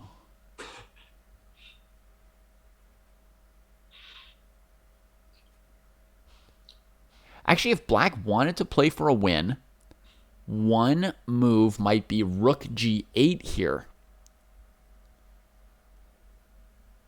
Because then you can answer rook g1 with king f7, and you've got the g7 square covered. Rook g8. Yeah. Then rook g1, king f7, right? Yep. And then and you're fine? Maybe. I don't know. And then, no promises. What No about promise. like queen b3 or something? And Queen no? b3 now. Well, you gotta with the take rook the trade, rook right? first. Yeah, But if you rook. trade rooks and then play queen b3, black has every chance to eventually win this endgame. Like, I'm not guaranteeing that they win it, but they've got fair chances to. And Quip is saying that if you play rook g8, Teddy has queen e5. And then black is dead. But what is the threat here? I guess it's rook g1, king f7, queen f5. queen, yeah, that makes sense. Centralize the queen first. And if we Yeah. try queen f6, then I think we're going to get a typical overloading tactic where the Take queen and then- hits all of this, we go queen e6, and you trade. And the king drops this.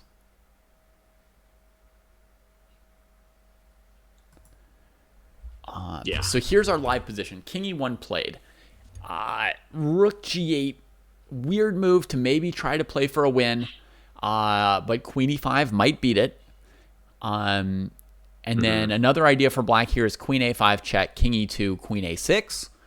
Or queen e5 check, king e2, rook a to c8. And then on rook g1 to go king h5. So, sorry, queen a5. Yeah. What's the rest of the line? King e2, queen a6. e2. That's one option. Queen a6. Just reintroducing rook g1, rook g4. Ah, yes. Get back on this, my diagram. The thing is, if white's king ever goes to the d file, we're kind of assuming that rook d8 wins for black. Okay.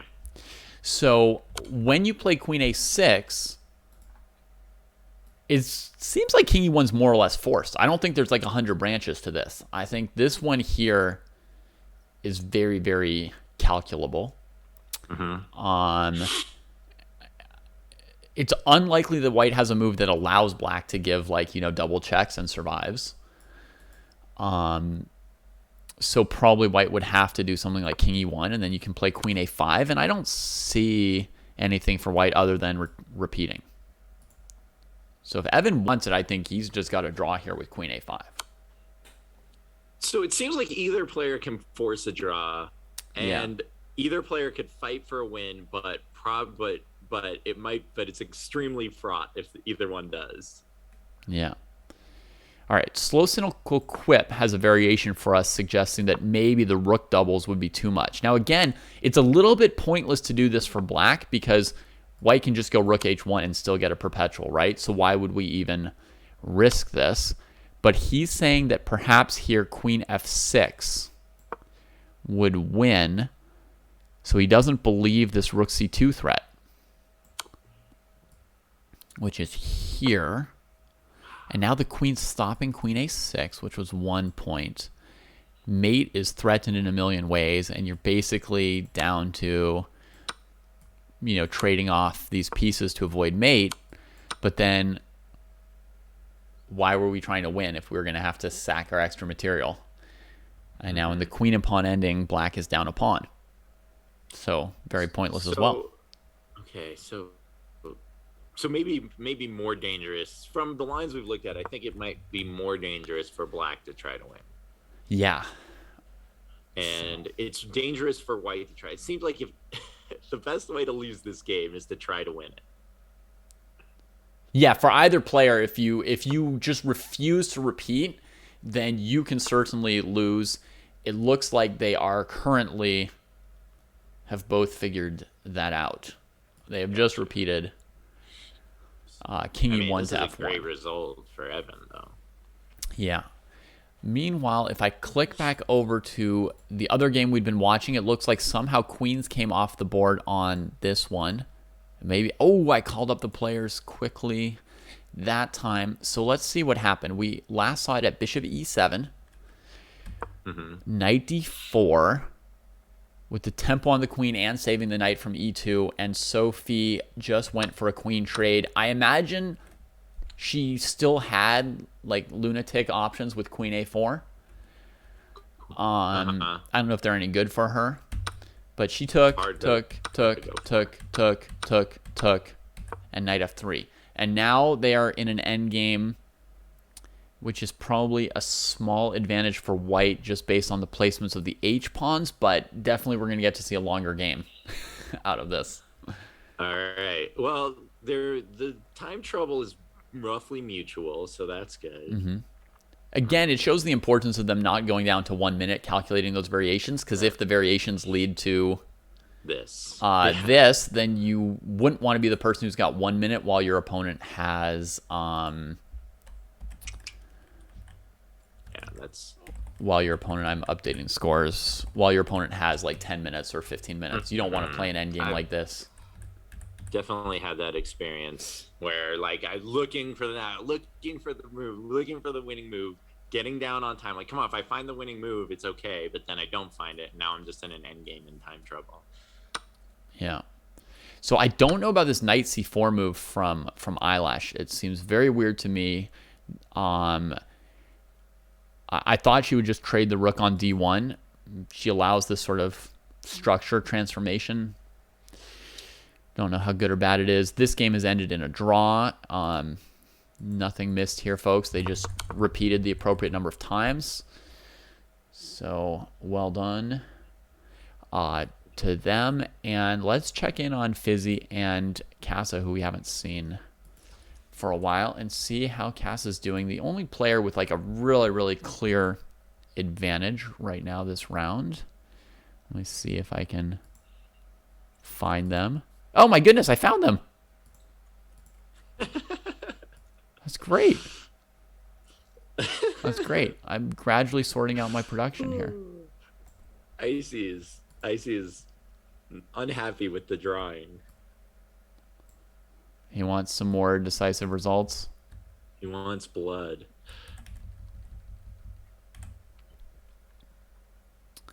Okay. Well, Fizzy's is slowly trickling out onto this board. I put the draw in the wrong box. I can't even get my thing right. Katarina against Sophie. Draw. Oh, they're still playing. Yeah, what am I doing? Not yet. Jesus. I'm like, that's news to me. Evan and Teddy. Jeez. I think I had the other game up while I was entering scores, and I entered the scores for the game that was up instead of the game that had just finished. Oh man.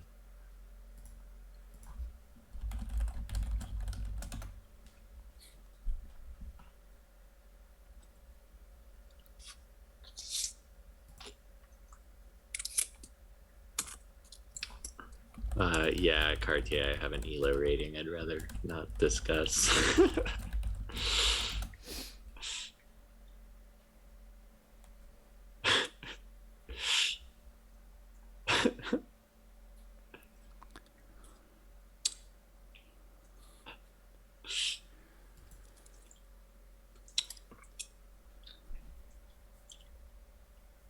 Are we on?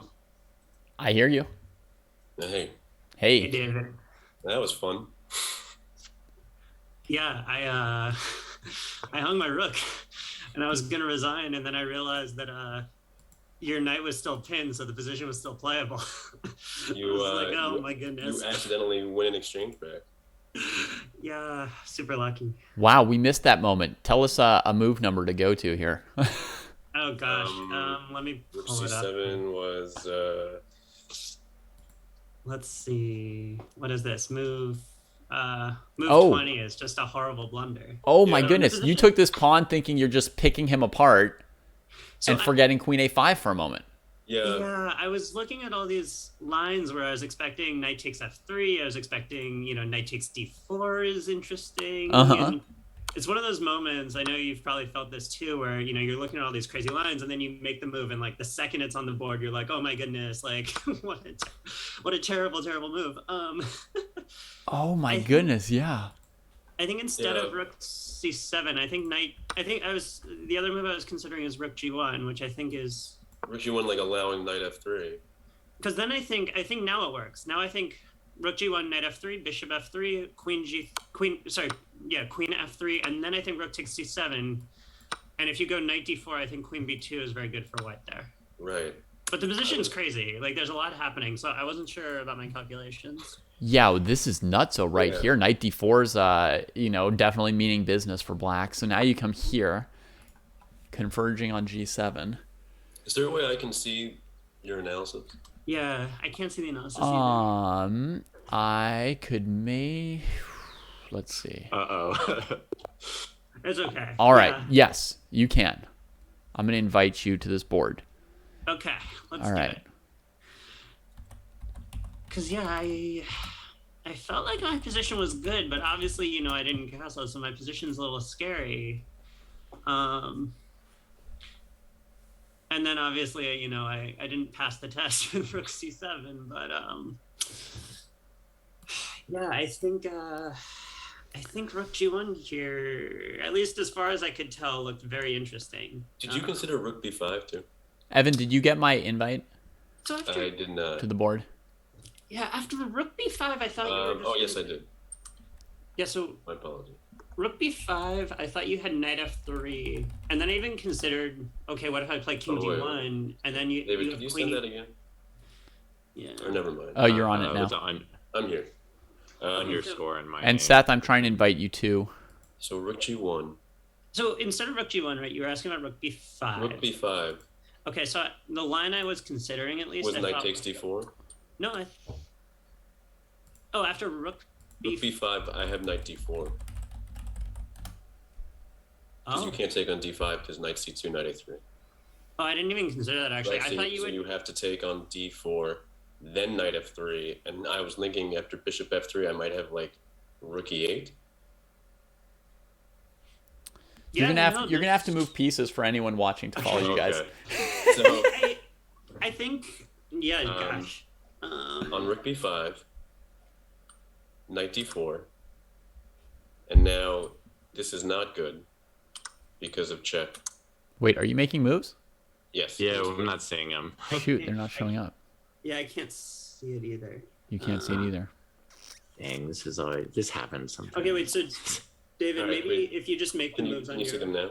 as we call it out, maybe. You Okay, can, I'll focus and just be your scribe. Go for it. okay, so rook b5, Rook b5, knight then takes knight- d4. which I have to say I did not see that move. Yeah. I was expecting knight takes f3, but And, okay. and So actually, having seen it like in anticipation of rook b5, I'm wondering if maybe I should even play it right away, instead of queen d5. But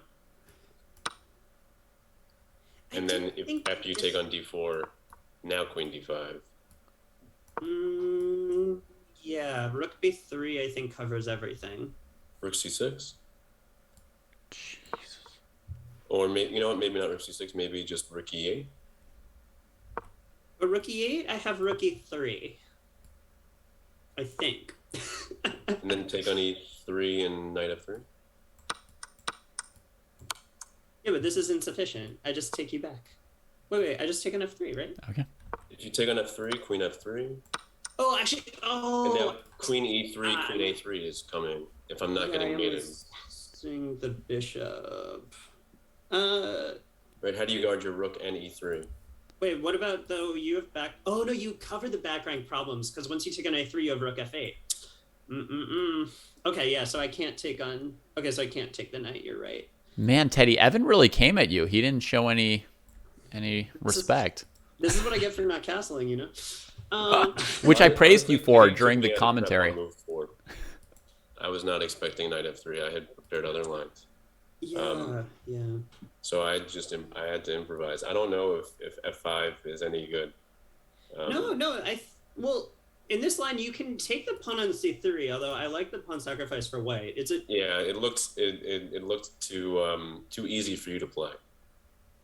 Yeah. So after I go e3, can you see the moves, David? Yeah. So there's some line that kind of goes like this, where you bring the knight back to Knight c3. I would imagine queen c2 back, bishop d3. Yeah, bishop d3, and then you can think about playing either f5 or knight d6 here. They're both kind of playable, but the thing about these positions is that, right, it's like your knight on c6 is always a little bit awkward. Do you have like a4 now? Well, if I do it immediately, knight b4 comes. Okay, but so rook b1 first.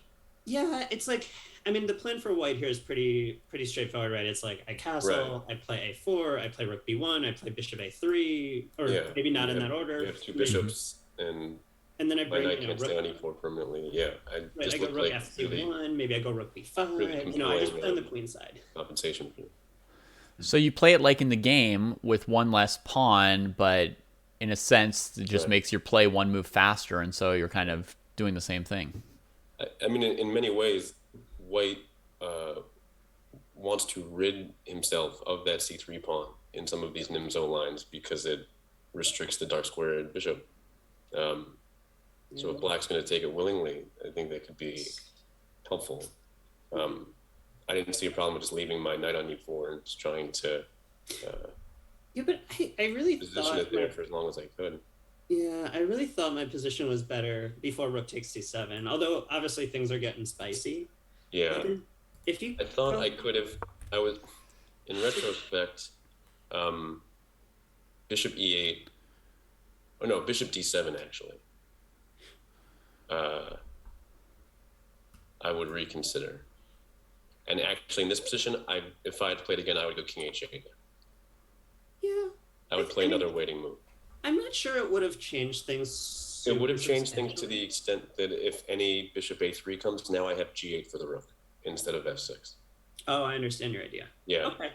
Right, because I don't want to put my rook on f6 too early, because now you can possibly move your knight to h4 and go f3. Yeah. And where I thought rook f6 might be good because of the rook g6 ideas, you just go g3. Yeah, the Which rook. is why I had to go bishop h5 first before rook g6. I agree that the rook on f6 isn't quite. Yeah, so it's good. not that good. I think it's probably better on g8 to support g5, g4. Yeah, I like that idea. I think Yeah. that makes sense. So king h8 right away. I still think that white has very pleasant play on the queen side. I'm not sure that that's Right, super- like if you continue the same way, right, like a4, Yeah. bishop d7, bishop a3, rook g8, and now you can probably just castle. Yeah. Yeah or no? He doesn't want to. Take on d5. Yeah. Yeah, why would I Mm, castle? but- That's nonsense. No, maybe. I think white can castle here. I think rook b1 is reasonable. Again, at some point, I can maybe think about Rook b1 taking though, on d5 and c4. I feel like I'd have similar Right. counterplay to the game. Like I can just give you the b pawn, right? Like Yeah. I don't know.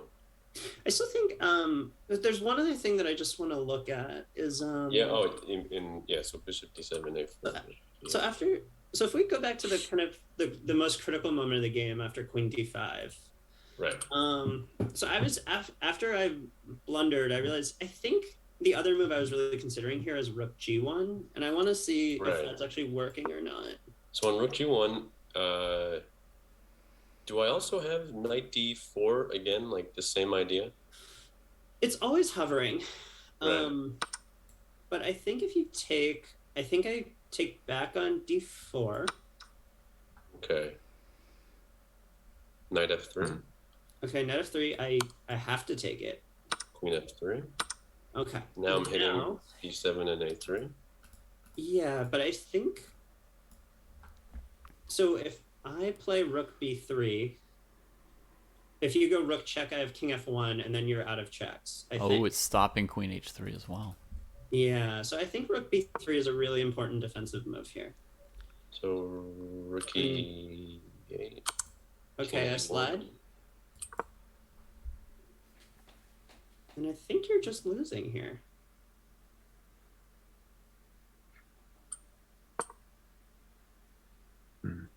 Yeah, but I find it really hard to believe that this is sufficient. Like maybe here I played d5, and then I have, bishop b2 coming, and your position feels very... 5, queen h2.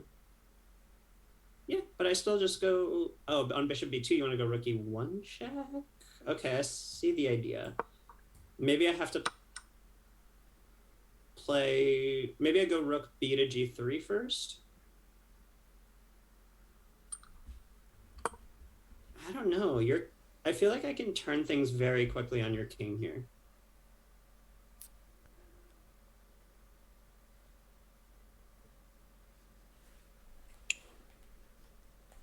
Maybe you have Yeah. f4 though? This is not so clear. And yeah, f4, but you can just take on g7, right? Queen h3 Yeah. check. And then we draw this Work one. back. No, but f3. F3 is really scary. No, other rook. Keep the rook on g7 to threaten mate on h7. No, but wait. Isn't f3 playable here? f3 and white might be losing here, right? f3 again, yeah. Oh, you're right. Maybe There's bishop nothing on the b... diagonal because my rook on f7. Wait, maybe bishop b2 is playable though? I don't know, man. This position's too complicated. Bishop b2, no, I take on g2 with check. But then I take with the rook. Okay, rook g1. Then we make a draw. Oh. Wait, but Wait. oh no, this is losing for white. Yeah. Boo. King and pawn ending. Aren't I gonna win the f2 pawn? Yeah, boo. This is Yeah. winning. Oh, sorry. Excuse me. Sorry, I meant this is winning for black. Yeah, this Oh, is okay. this is. I said the wrong thing. You Yeah, trade this is- queens and play king He had a g7 at 50-50 the end. shot at it. Boo. King and pawn ending after all that. I don't know. I don't think I considered this really. Yeah, I spent most of my time looking at rook b5. Yeah, I think rook g1 though. It feels like black should not have sufficient play after rook g1. I think I should be winning in that position, or at least have a considerable advantage. I'm not sure though.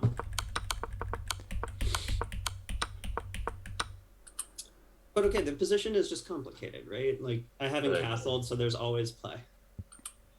But right around here doesn't feel good for black, right? It feels very scary. After Queen H5, Yeah.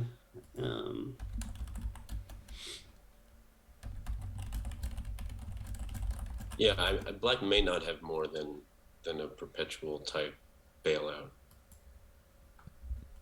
Well, but I don't know. yeah. This is like precisely the kind of position I was trying to avoid. and during the course of the game, I was like, oh man, I really did the opposite of what I was hoping to do this game. What were you hoping to do with this game, Evan? I was hoping to like channel my inner Petrosian, and you know, like that's where a move like King H8 I think would have been far better I think than yeah, than see, Bishop E8, because I Bishop feel E8 just invites all the, or Bishop D7 even. But Petrosian It probably invites didn't play the all Rogozin. complications. I feel like I mean I you know, at this point, since I only play so many events a year or whatnot, like I was like, hey, bring it on, man! Like this is how chess is fun. Like let's go crazy. Yeah. I do hope that the chat was entertained by the game. Yeah. We were entertained, I'm sure. That's all. Seth, can I also say just how smart you look? It is a Oh, thank very. you. That's it's all a facade. I'm going to. It was a little distracting. I was like, thank you. Who is this? Yeah. This right. this stunning co-commentator over here. We can go for a Put a jacket professorial. on before my next Yeah. game, otherwise I won't be able to concentrate at all. All right, fair enough. I don't even know what's going on on the other boards. Yeah.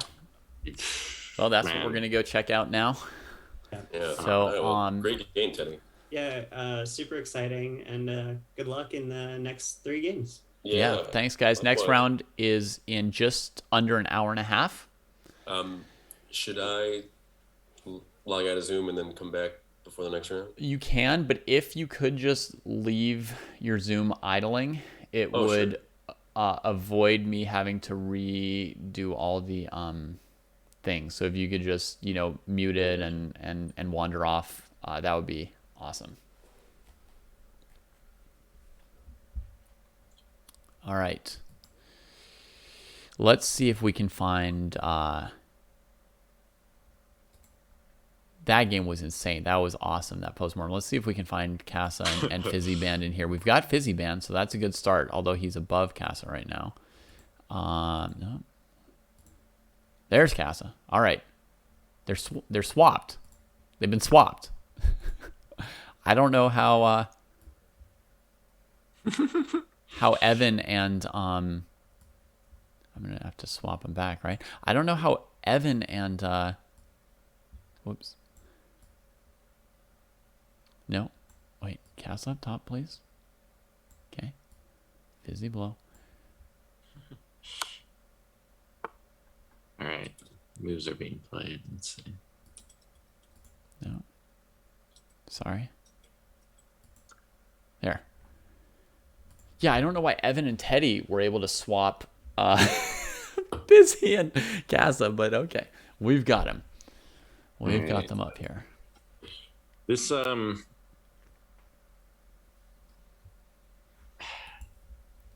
yeah. What to make of this? Like, does White have like good chances here to hold this? Not no chances, I guess, because the knight is on a good dark square in the middle of the board. That is crucial to having some chances.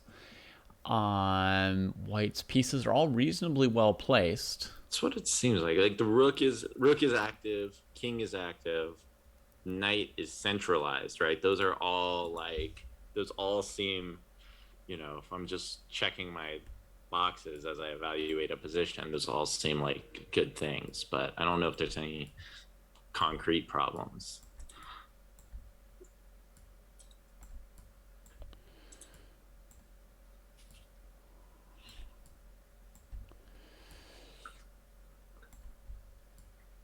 Sorry, Charlie was talking about Evan's kid, and then I realized that Evan's kid had replaced you as well. Sorry. Yeah, no worries. This is my first time, folks, as you can all tell, doing like a show where I'm running a million web cameras. Well, you're producing and hosting, basically. So, obviously, it's really annoying that Zoom won't just let you leave everything in order. Maybe it does. Maybe I just need to learn how to do what I'm doing. I shouldn't complain about anything when I'm just, unprepared. It should be, I should at least have tried before I wonder how it could be. But yeah. All right. Casa's time situation is not the best. yeah. This is like an episode of Endgame Sensei now, right? Like It basically is. the 30-second increment. Fizzy's been given an extra 5 minutes. But other than that, it's like Endgame Sensei now. Just right up the alley of what Jesse would give us. Yeah. If you were the sensei, you could give this for the next episode. It's true. I can give this to Jesse and Kostya next week. Yeah. I like let's go. Or an end. I mean, we need the return of the Endgame tournament. Yes. I know. Although they were horrible for my rating, but still fun. Yeah. But at some point, you'll hit that point where, like, they become neutral for your rating because you've done enough of them, right? And then eventually they, like, help your rating. Yeah. I guess we'd have to talk, like, plans for Black here, right? If Black wants to make progress in this position, ideas would be to attack the B2 pawn with the rook. Okay. That's, like, the first plan that comes to mind. So he plays rook e4, right? Is that the first step of that? I think plan? he's had the same idea. Yeah. And, white could play like rook h5 and maybe win your f pawn while you go rook b4, b2. But that's one option. You go for this, right? Yeah. The other option would be to somehow attack f2 or h2 with your rook, which is a little harder to engineer. But, man, if you could attack h2, that would be amazing because h3 will end things in a hurry. That would be GG. But you got to get your rook behind, right? And Fizzy seems to be doing a good job of sort of just closing off enough the entries for the rook. Yeah. And on rook b4, Fizzy's going to have king c3, right? He doesn't have to like engage in a trade of f for b pawns. He can try and just hold things together because Casa's king is not in the game the way white's king is. So there's fair chances to defend.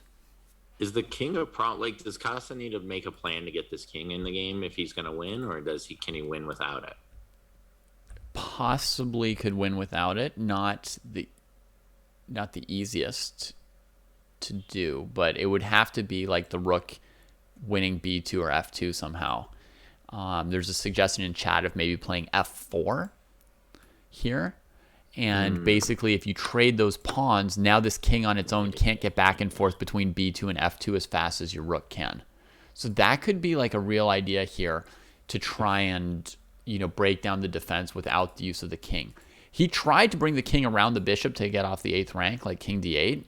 Right, that was my thinking, yeah. But then rook f7 was played, and he felt like he couldn't walk into that pin, and he had to come back. Let me see that moment right here. Why wouldn't he have played king c7 right there?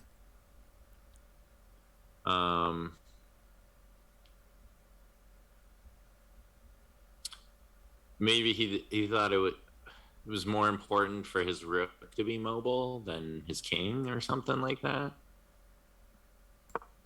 I don't know. Maybe knight c4, and then he's worrying about some tactics. I don't quite see the tactics for white. I don't see a like a solid concrete reason that you couldn't have chosen king c7 here for Casa. Yeah. But we're not. Because now, like, I think I like f4. Yeah, now I was thinking of this plan: bishop e6 to f7, and then getting the king out that way. Try to lock this up a little bit and get your king. Yeah, but right. But then when someone said f4, I was like, oh yeah, I would probably play f4. Yeah. Every time a it's good much more player says a direct. move, you're like, yeah, great, okay, that Right. player's winning, and then someone else suggests a good move for the defensive side. You're like, oh yeah, of course, you can draw. Right. Okay, so he chose bishop e6, which leaves us to wonder about f4. It leaves us to wonder about king c7. They're low enough on time now that the things are kind of moving quickly by my Yeah. by my standards. Well, I mean, the other game is also moving really quickly. Oh, the other game is looking terminal. Yeah. Oh no. Yeah, sorry, Dojo, but that black king on h7 can't help stop the passed pawns. Yeah. What happened? Yeah. Ooh, exciting news from Ken. He's saying that Ali Reza is the sole leader of the tournament, which probably means that Ali Reza beat Howell, and Caruana probably drew. Yeah. Just a guess there. I mean, I know this is just a feature and a bug, but I guess if you want a Swiss, it's a feature of the Swiss, but like, what a sweetheart pairing. He gets white, he loses the Fabi and gets white against Howell, and Fabi has to play black against MVL. Well, I mean, in fairness, Ali Reza already played MVL, right? That's true. And Caruana is actually coming back from having much easier opponents than Ali Reza so far. Ali Reza had the hardest opponents up till now. Is that true? But okay. Yeah, But he's been also on like played- board one the whole tournament. Okay. But And he's since he also played 6 whites somehow. Yeah, the 6 whites is the sweetheart part. I mean, it makes sense that Fabi won with white yesterday. He would have black today. It makes sense that Ali Reza lost with black yesterday. He would have white today. The thing is, he hasn't yet had to make up for the double white he had earlier. So, yeah, getting 6 whites is pretty sweet for sure. Can you explain why a Swiss would ever be an odd number of rounds? Like, why is it 11? Why not 10 or 12? Like, what? Someone's going to get... Not when I organize them, Seth. When I organize them, they're an even number of rounds. I can't explain to you why everyone else in the world is dumber than me. I've spent my entire life wondering that question, Seth. If you ever figure out why, let me know. Like, they're playing... Like, the stakes could not be higher. I know. I know. And you're playing... And there's this, like, possible just, like, random... unfairness that is like so easy to fix. What they're running their tournament in the country with the highest current rates of COVID of any country in the world. Well, that too. While the country's on lockdown. I mean, odd numbers of rounds, wild cards. Like, where do we start with how many things they get wrong? And right, and then everyone's like, oh, we have to. But like how hard is it to change the venue, like, of a chess tournament? I get it's probably hard, but it's not. No, it's not that hard in the whole world. Like, if you've got a budget like they do. I'm like, like, use one of your, and they already have like these places that are like they use for these, so go to Vaikanze or Grenke or Norway, right? Or one of these, or Moscow, one of these places that I already use that are equipped to run a chess tournament of that size, but do it once a year, and like the rest of the year. Yeah, exactly. I don't know. Yeah. Anyway. I don't know. Do you know that kind of like social principle that everyone will always be promoted up to the point where they're incompetent? The Peter principle, yes. Yeah. So with FIDE, it seems like, somebody incompetent is appointing another incompetent person, and they're appointing another incompetent person, and they've like gone like 6 levels above where they became incompetent. And a lot of times the problem, that's the it's like the more general, but like in theory, but like in practice, what happens is like you're taking somebody out of the job they do well to promote them to like the supervisor role. Yeah. So like if I don't know about FIDE, but like I would hope like organizing would be more important than like chess acumen for the actual being like FIDE president. But Right. These people are in FIDE because they're around chess. Yeah, well, the one thing I will say about that is like it would be helpful in theory if the people running FIDE had the experience of playing in tournaments. I think it does make sense. Like, to do their job from one perspective, like the X's and O's of their jobs, they don't need to be like a grandmaster, but they're making decisions that affect chess players nonstop. It would be helpful if they understood the perspective of a chess player. So either a person with really good empathy or somebody who's been through it. Right. But this is a problem in industry. Like I heard a lot of times, like in engineering, right? For instance, you take your best engineer and then you promote them to supervisor. You're taking them off what they do well to supervising other people, which is possibly not what they do well, And then, but it's like in order to reward them for being good at their job, they have to, like, for some reason, management, we value that like people that control other people are the most important for some reason instead of people that do the actual work. So they have to get paid more. If you're good at it, that's what you strive for. And so it's like you get promoted and that. So like, yeah. So it's like, but then again, if you're like someone supervising engineers, you'd want them to be an engineer. Right. Yes. But if they're a very talented engineer, you want them doing more engineer work than supervision work. Yeah. So I guess there is a whole paradox of who would make a good supervisor / manager. It's a good question. Yeah, don't even get me going on supervision and education, right? Like, yeah, well, somebody already did. right. We're being told, our whole careers and evaluations are being done by people that haven't been in classrooms for years. Yeah. Yeah. Anyway. Okay, so B2 pawn is currently hanging. So what's coming next? King C3, presumably. Who's going to have to bounce back there again? 7. So rook E4 here. Bishop E6. And then he comes across. Oh, he waited. He waited to improve the bishop first. And Eyelash has resigned. We have our first decisive result here. So how does my cross table work if Sophie... If Sophie loses to Katerina, I'll write 0-1 here and put 1 below Katerina in the totals and 0 for Sophie over here. I probably got this wrong. I can't even do a cross table today. What? Jesus. And I was going to make a joke about how the people running FIDE probably would not even be up to running like, a club tournament on like a Friday afternoon with 10 people, but I can't get the cross table. I've probably just done something really embarrassing with the cross table. Yeah, but see, here's the thing, David. You're being pulled away from your expertise of organizing chess tournaments to running the technology.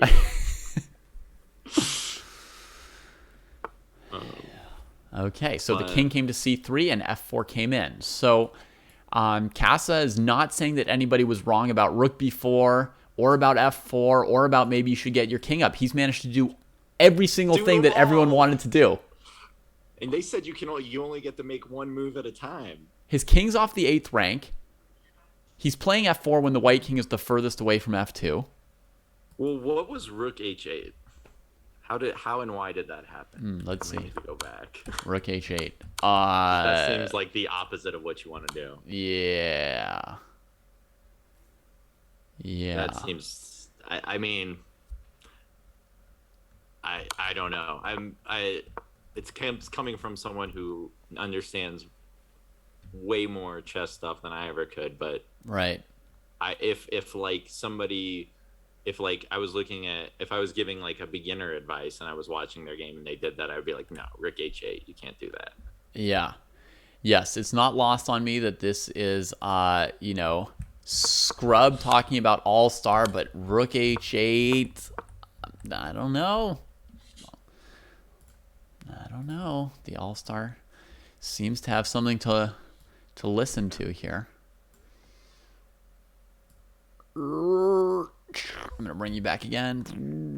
He lost the. If you didn't move the rook, he lost the knight. What?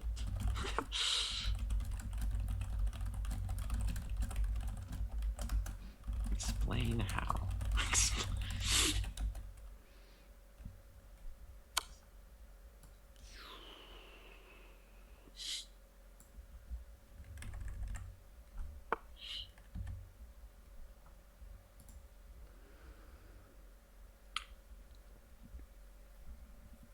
Okay, so F4 he didn't take. F4 he didn't take. So presumably GF, Rook F4, Black's getting to H2, and it's looking fairly terminal, huh?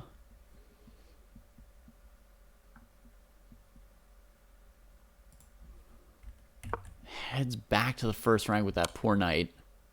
Checks him. Oh, he's headed to F2 anyway, Seth. He can't be denied.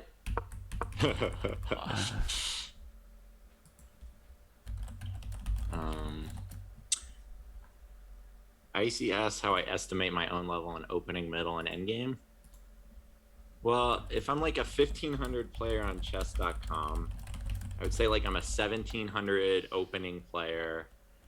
And then like when I'm in form, I'm like maybe a 1550, 1600 middle game player. But sometimes I'm like a 1200 player just blundering all the time.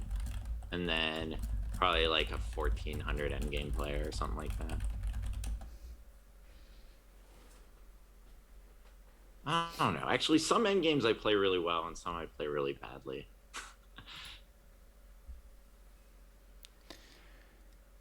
Well, that was very instructive how Casa did that. Right? Yeah. Rook B4 to B3 to F3 just couldn't be kept away from F2. And so one question was answered there, right? Was the question of like, is it possible to win this endgame without getting the black king in? And I suppose if you win B2 or F2 with the rook, it is possible. Hello. Hey. Oh, hey. We can hear you. Great game. Thanks. Yeah, it was a tough one. I feel like I didn't convert as well as I could have, but yeah, it was pretty complicated. Like I wasn't totally sure if I should have traded a pair of rooks or not. I mean, the kind of the downside of trading a pair of rooks is that I don't have as many dynamic chances against the white king, but at the same time, then my king is a lot safer, and I don't have to worry about counterplay. So I'm not sure if it was so smart to like trade a pair of rooks, because the king coming to the center made the conversion more adversarial, you could say. Mm-hmm. Is Vincent there? He is here. I don't know for sure if he has his sound on or not. But he's at his computer right now. Yeah.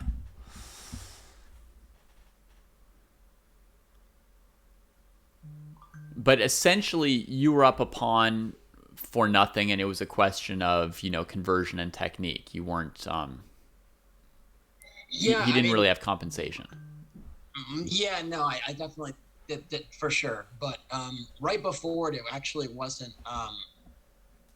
It actually wasn't so clear, because I thought for like 40 minutes, which is probably borderline irresponsible. But the reason for that is because like the position is like pretty symmetrical, and if I don't try to mix it up, if I don't try to mix it, then it's like it might peter out a little bit. And so right. I went knight b4, which is actually kind of it might be dubious. Like the idea was that after bishop e4, bishop takes a2 check. I thought he should play king c1, instead of king A1. And after king C1, I calculated that I still have to go bishop E6 back, bishop takes B7, rook A D8, rook E D1, and then I was gonna play this move bishop F5, which hits C2, and I think it's equal because I couldn't find a way for it after knight E1 actually covering C2, and that was kind of annoying me because if he takes both rooks, like if he goes rook takes D8, rook takes D8, rook takes D8, bishop takes D8, and then knight E1, I have this bishop takes C2 tactic, and after knight takes D2, knight D3 check forks the bishop on E5 and the king on C1. So, but I think after knight E1, it's like it's pretty equal, and if anyone's better, white should be a tiny bit better just because of I have these split pawns. So I was trying to play it a little bit dynamically to kind of justify a lot of things. I was trying to play a bit dynamically, and I'm not sure. Like, I think I was obviously happy when I saw king A1 because I saw there were always these knight C2 tactics with the king on A1. But yeah, I don't know what I'd be curious to hear what Vincent thought about it, honestly. Yeah. Do you hear us, Vincent? Are you in audio here?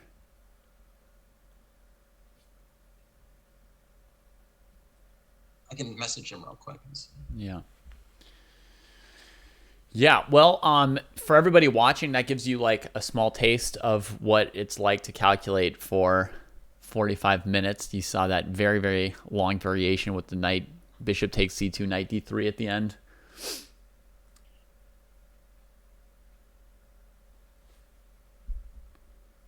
So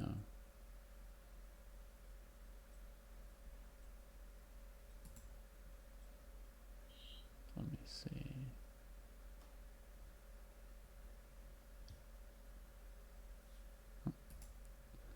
All right, looks like he's taken off. All right, yeah. Which is fine. My capture's a full mess now.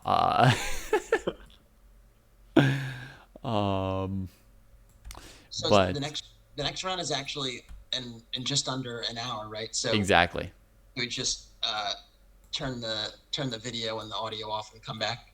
Yeah, I think that's easiest. Okay. So yeah, Cool. great first game. Thank you. Thanks.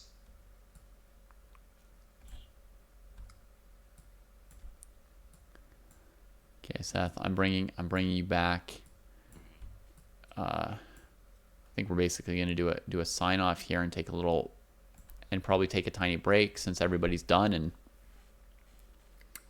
I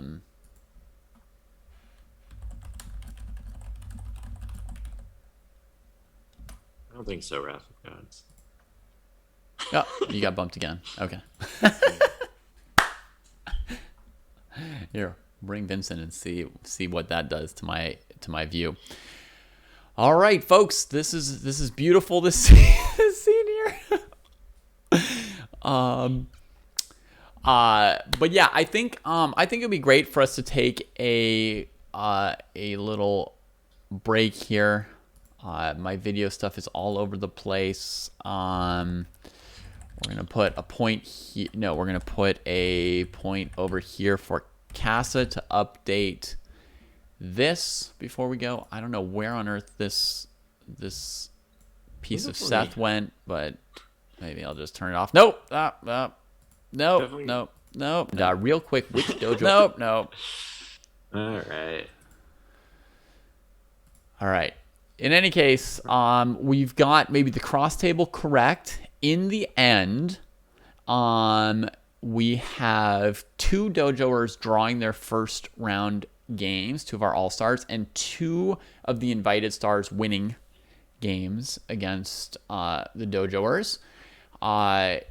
In a thrilling round, which broadly featured a mix of 2 to 3 really wild games and then 2 end games, because we had one game that did both. It was wild and then it had an end game. And The next round will be in 1 hour. We'll probably start up that show in like 45, 50 minutes with Kostya taking over this afternoon. He'll have Mitch Fabian as a guest co-commentator. Seth, I appreciate you very much joining us here for this round. Thank you so much for letting me on. Yeah. And yeah, folks, I hope you enjoyed it. Let's cheer on all our All-Stars. And actually, maybe we could play one more clip from an interview before we go. So that doesn't require all the videos to be in the right place. So I've got a question for you, Seth. You can try and guess this one. Sure. Evan Rosenberg, did he audition for the role of Josh Waitzkin in Searching for Bobby Fischer, or did he play Josh Waitzkin in a National Scholastic Championships? Okay, well, I think the second one seems much more likely, but the first one sounds more like out of the blue, so I think that's the right answer. Let's see. Cool. And what do you like better, or what did you enjoy more, The Queen's Gambit or Searching for Bobby Fischer? Oh man, the Queen's Gambit was very well produced, I thought, but Searching for Bobby Fischer came out at a real seminal time for me. I actually auditioned for that movie. Okay. And was told instantly by the casting director or whoever it was in the room that I was too blonde. Right? There's no way I could have played Josh Waitzkin. It's sandy colored hair as a kid. Right. Absolutely no resemblance. However, in a twist of juicy irony, I ended up playing Max Pomerantz, who was the actor who portrayed Josh. Yeah. And happened to be a relatively decent scholastic chess player. Yeah. In New York City. And we were paired against each other at a tournament at Hunter, where I was at school. And I beat him. I can't say that I wasn't like a little smugly satisfied. Afterwards, being like, okay, so maybe you're the better actor, right? Who went on, really, I mean, I think it established a pretty lengthy movie career for Max. But I am undefeated against him. Nice. Yeah. Sounds like you were just like a little competitively geared up for that game. Oh, yeah. I was very resentful of his success. Yeah. That makes sense. Now, would you rather have won a National Scholastic title over the board or as an actor? What would you have rather been Josh Waitzkin winning that championship, which I think in real life he didn't win, but let's say, would you rather have that star role in Searching for Bobby Fischer, we would all know you, or be National Scholastic Champion, which means a lot of us would have also known you? Right. So I barely snuck in on the National Scholastic Championship club fraternity, if you will. I was the 12th grade co-champion. Okay, so you have won it. I have Would won you a trade national that championship. for Max Pomerantz's role in Searching for Bobby Fischer? In a heartbeat. Okay.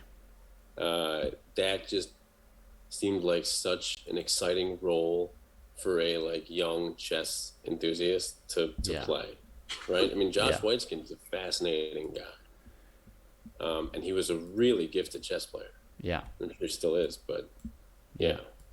Nice.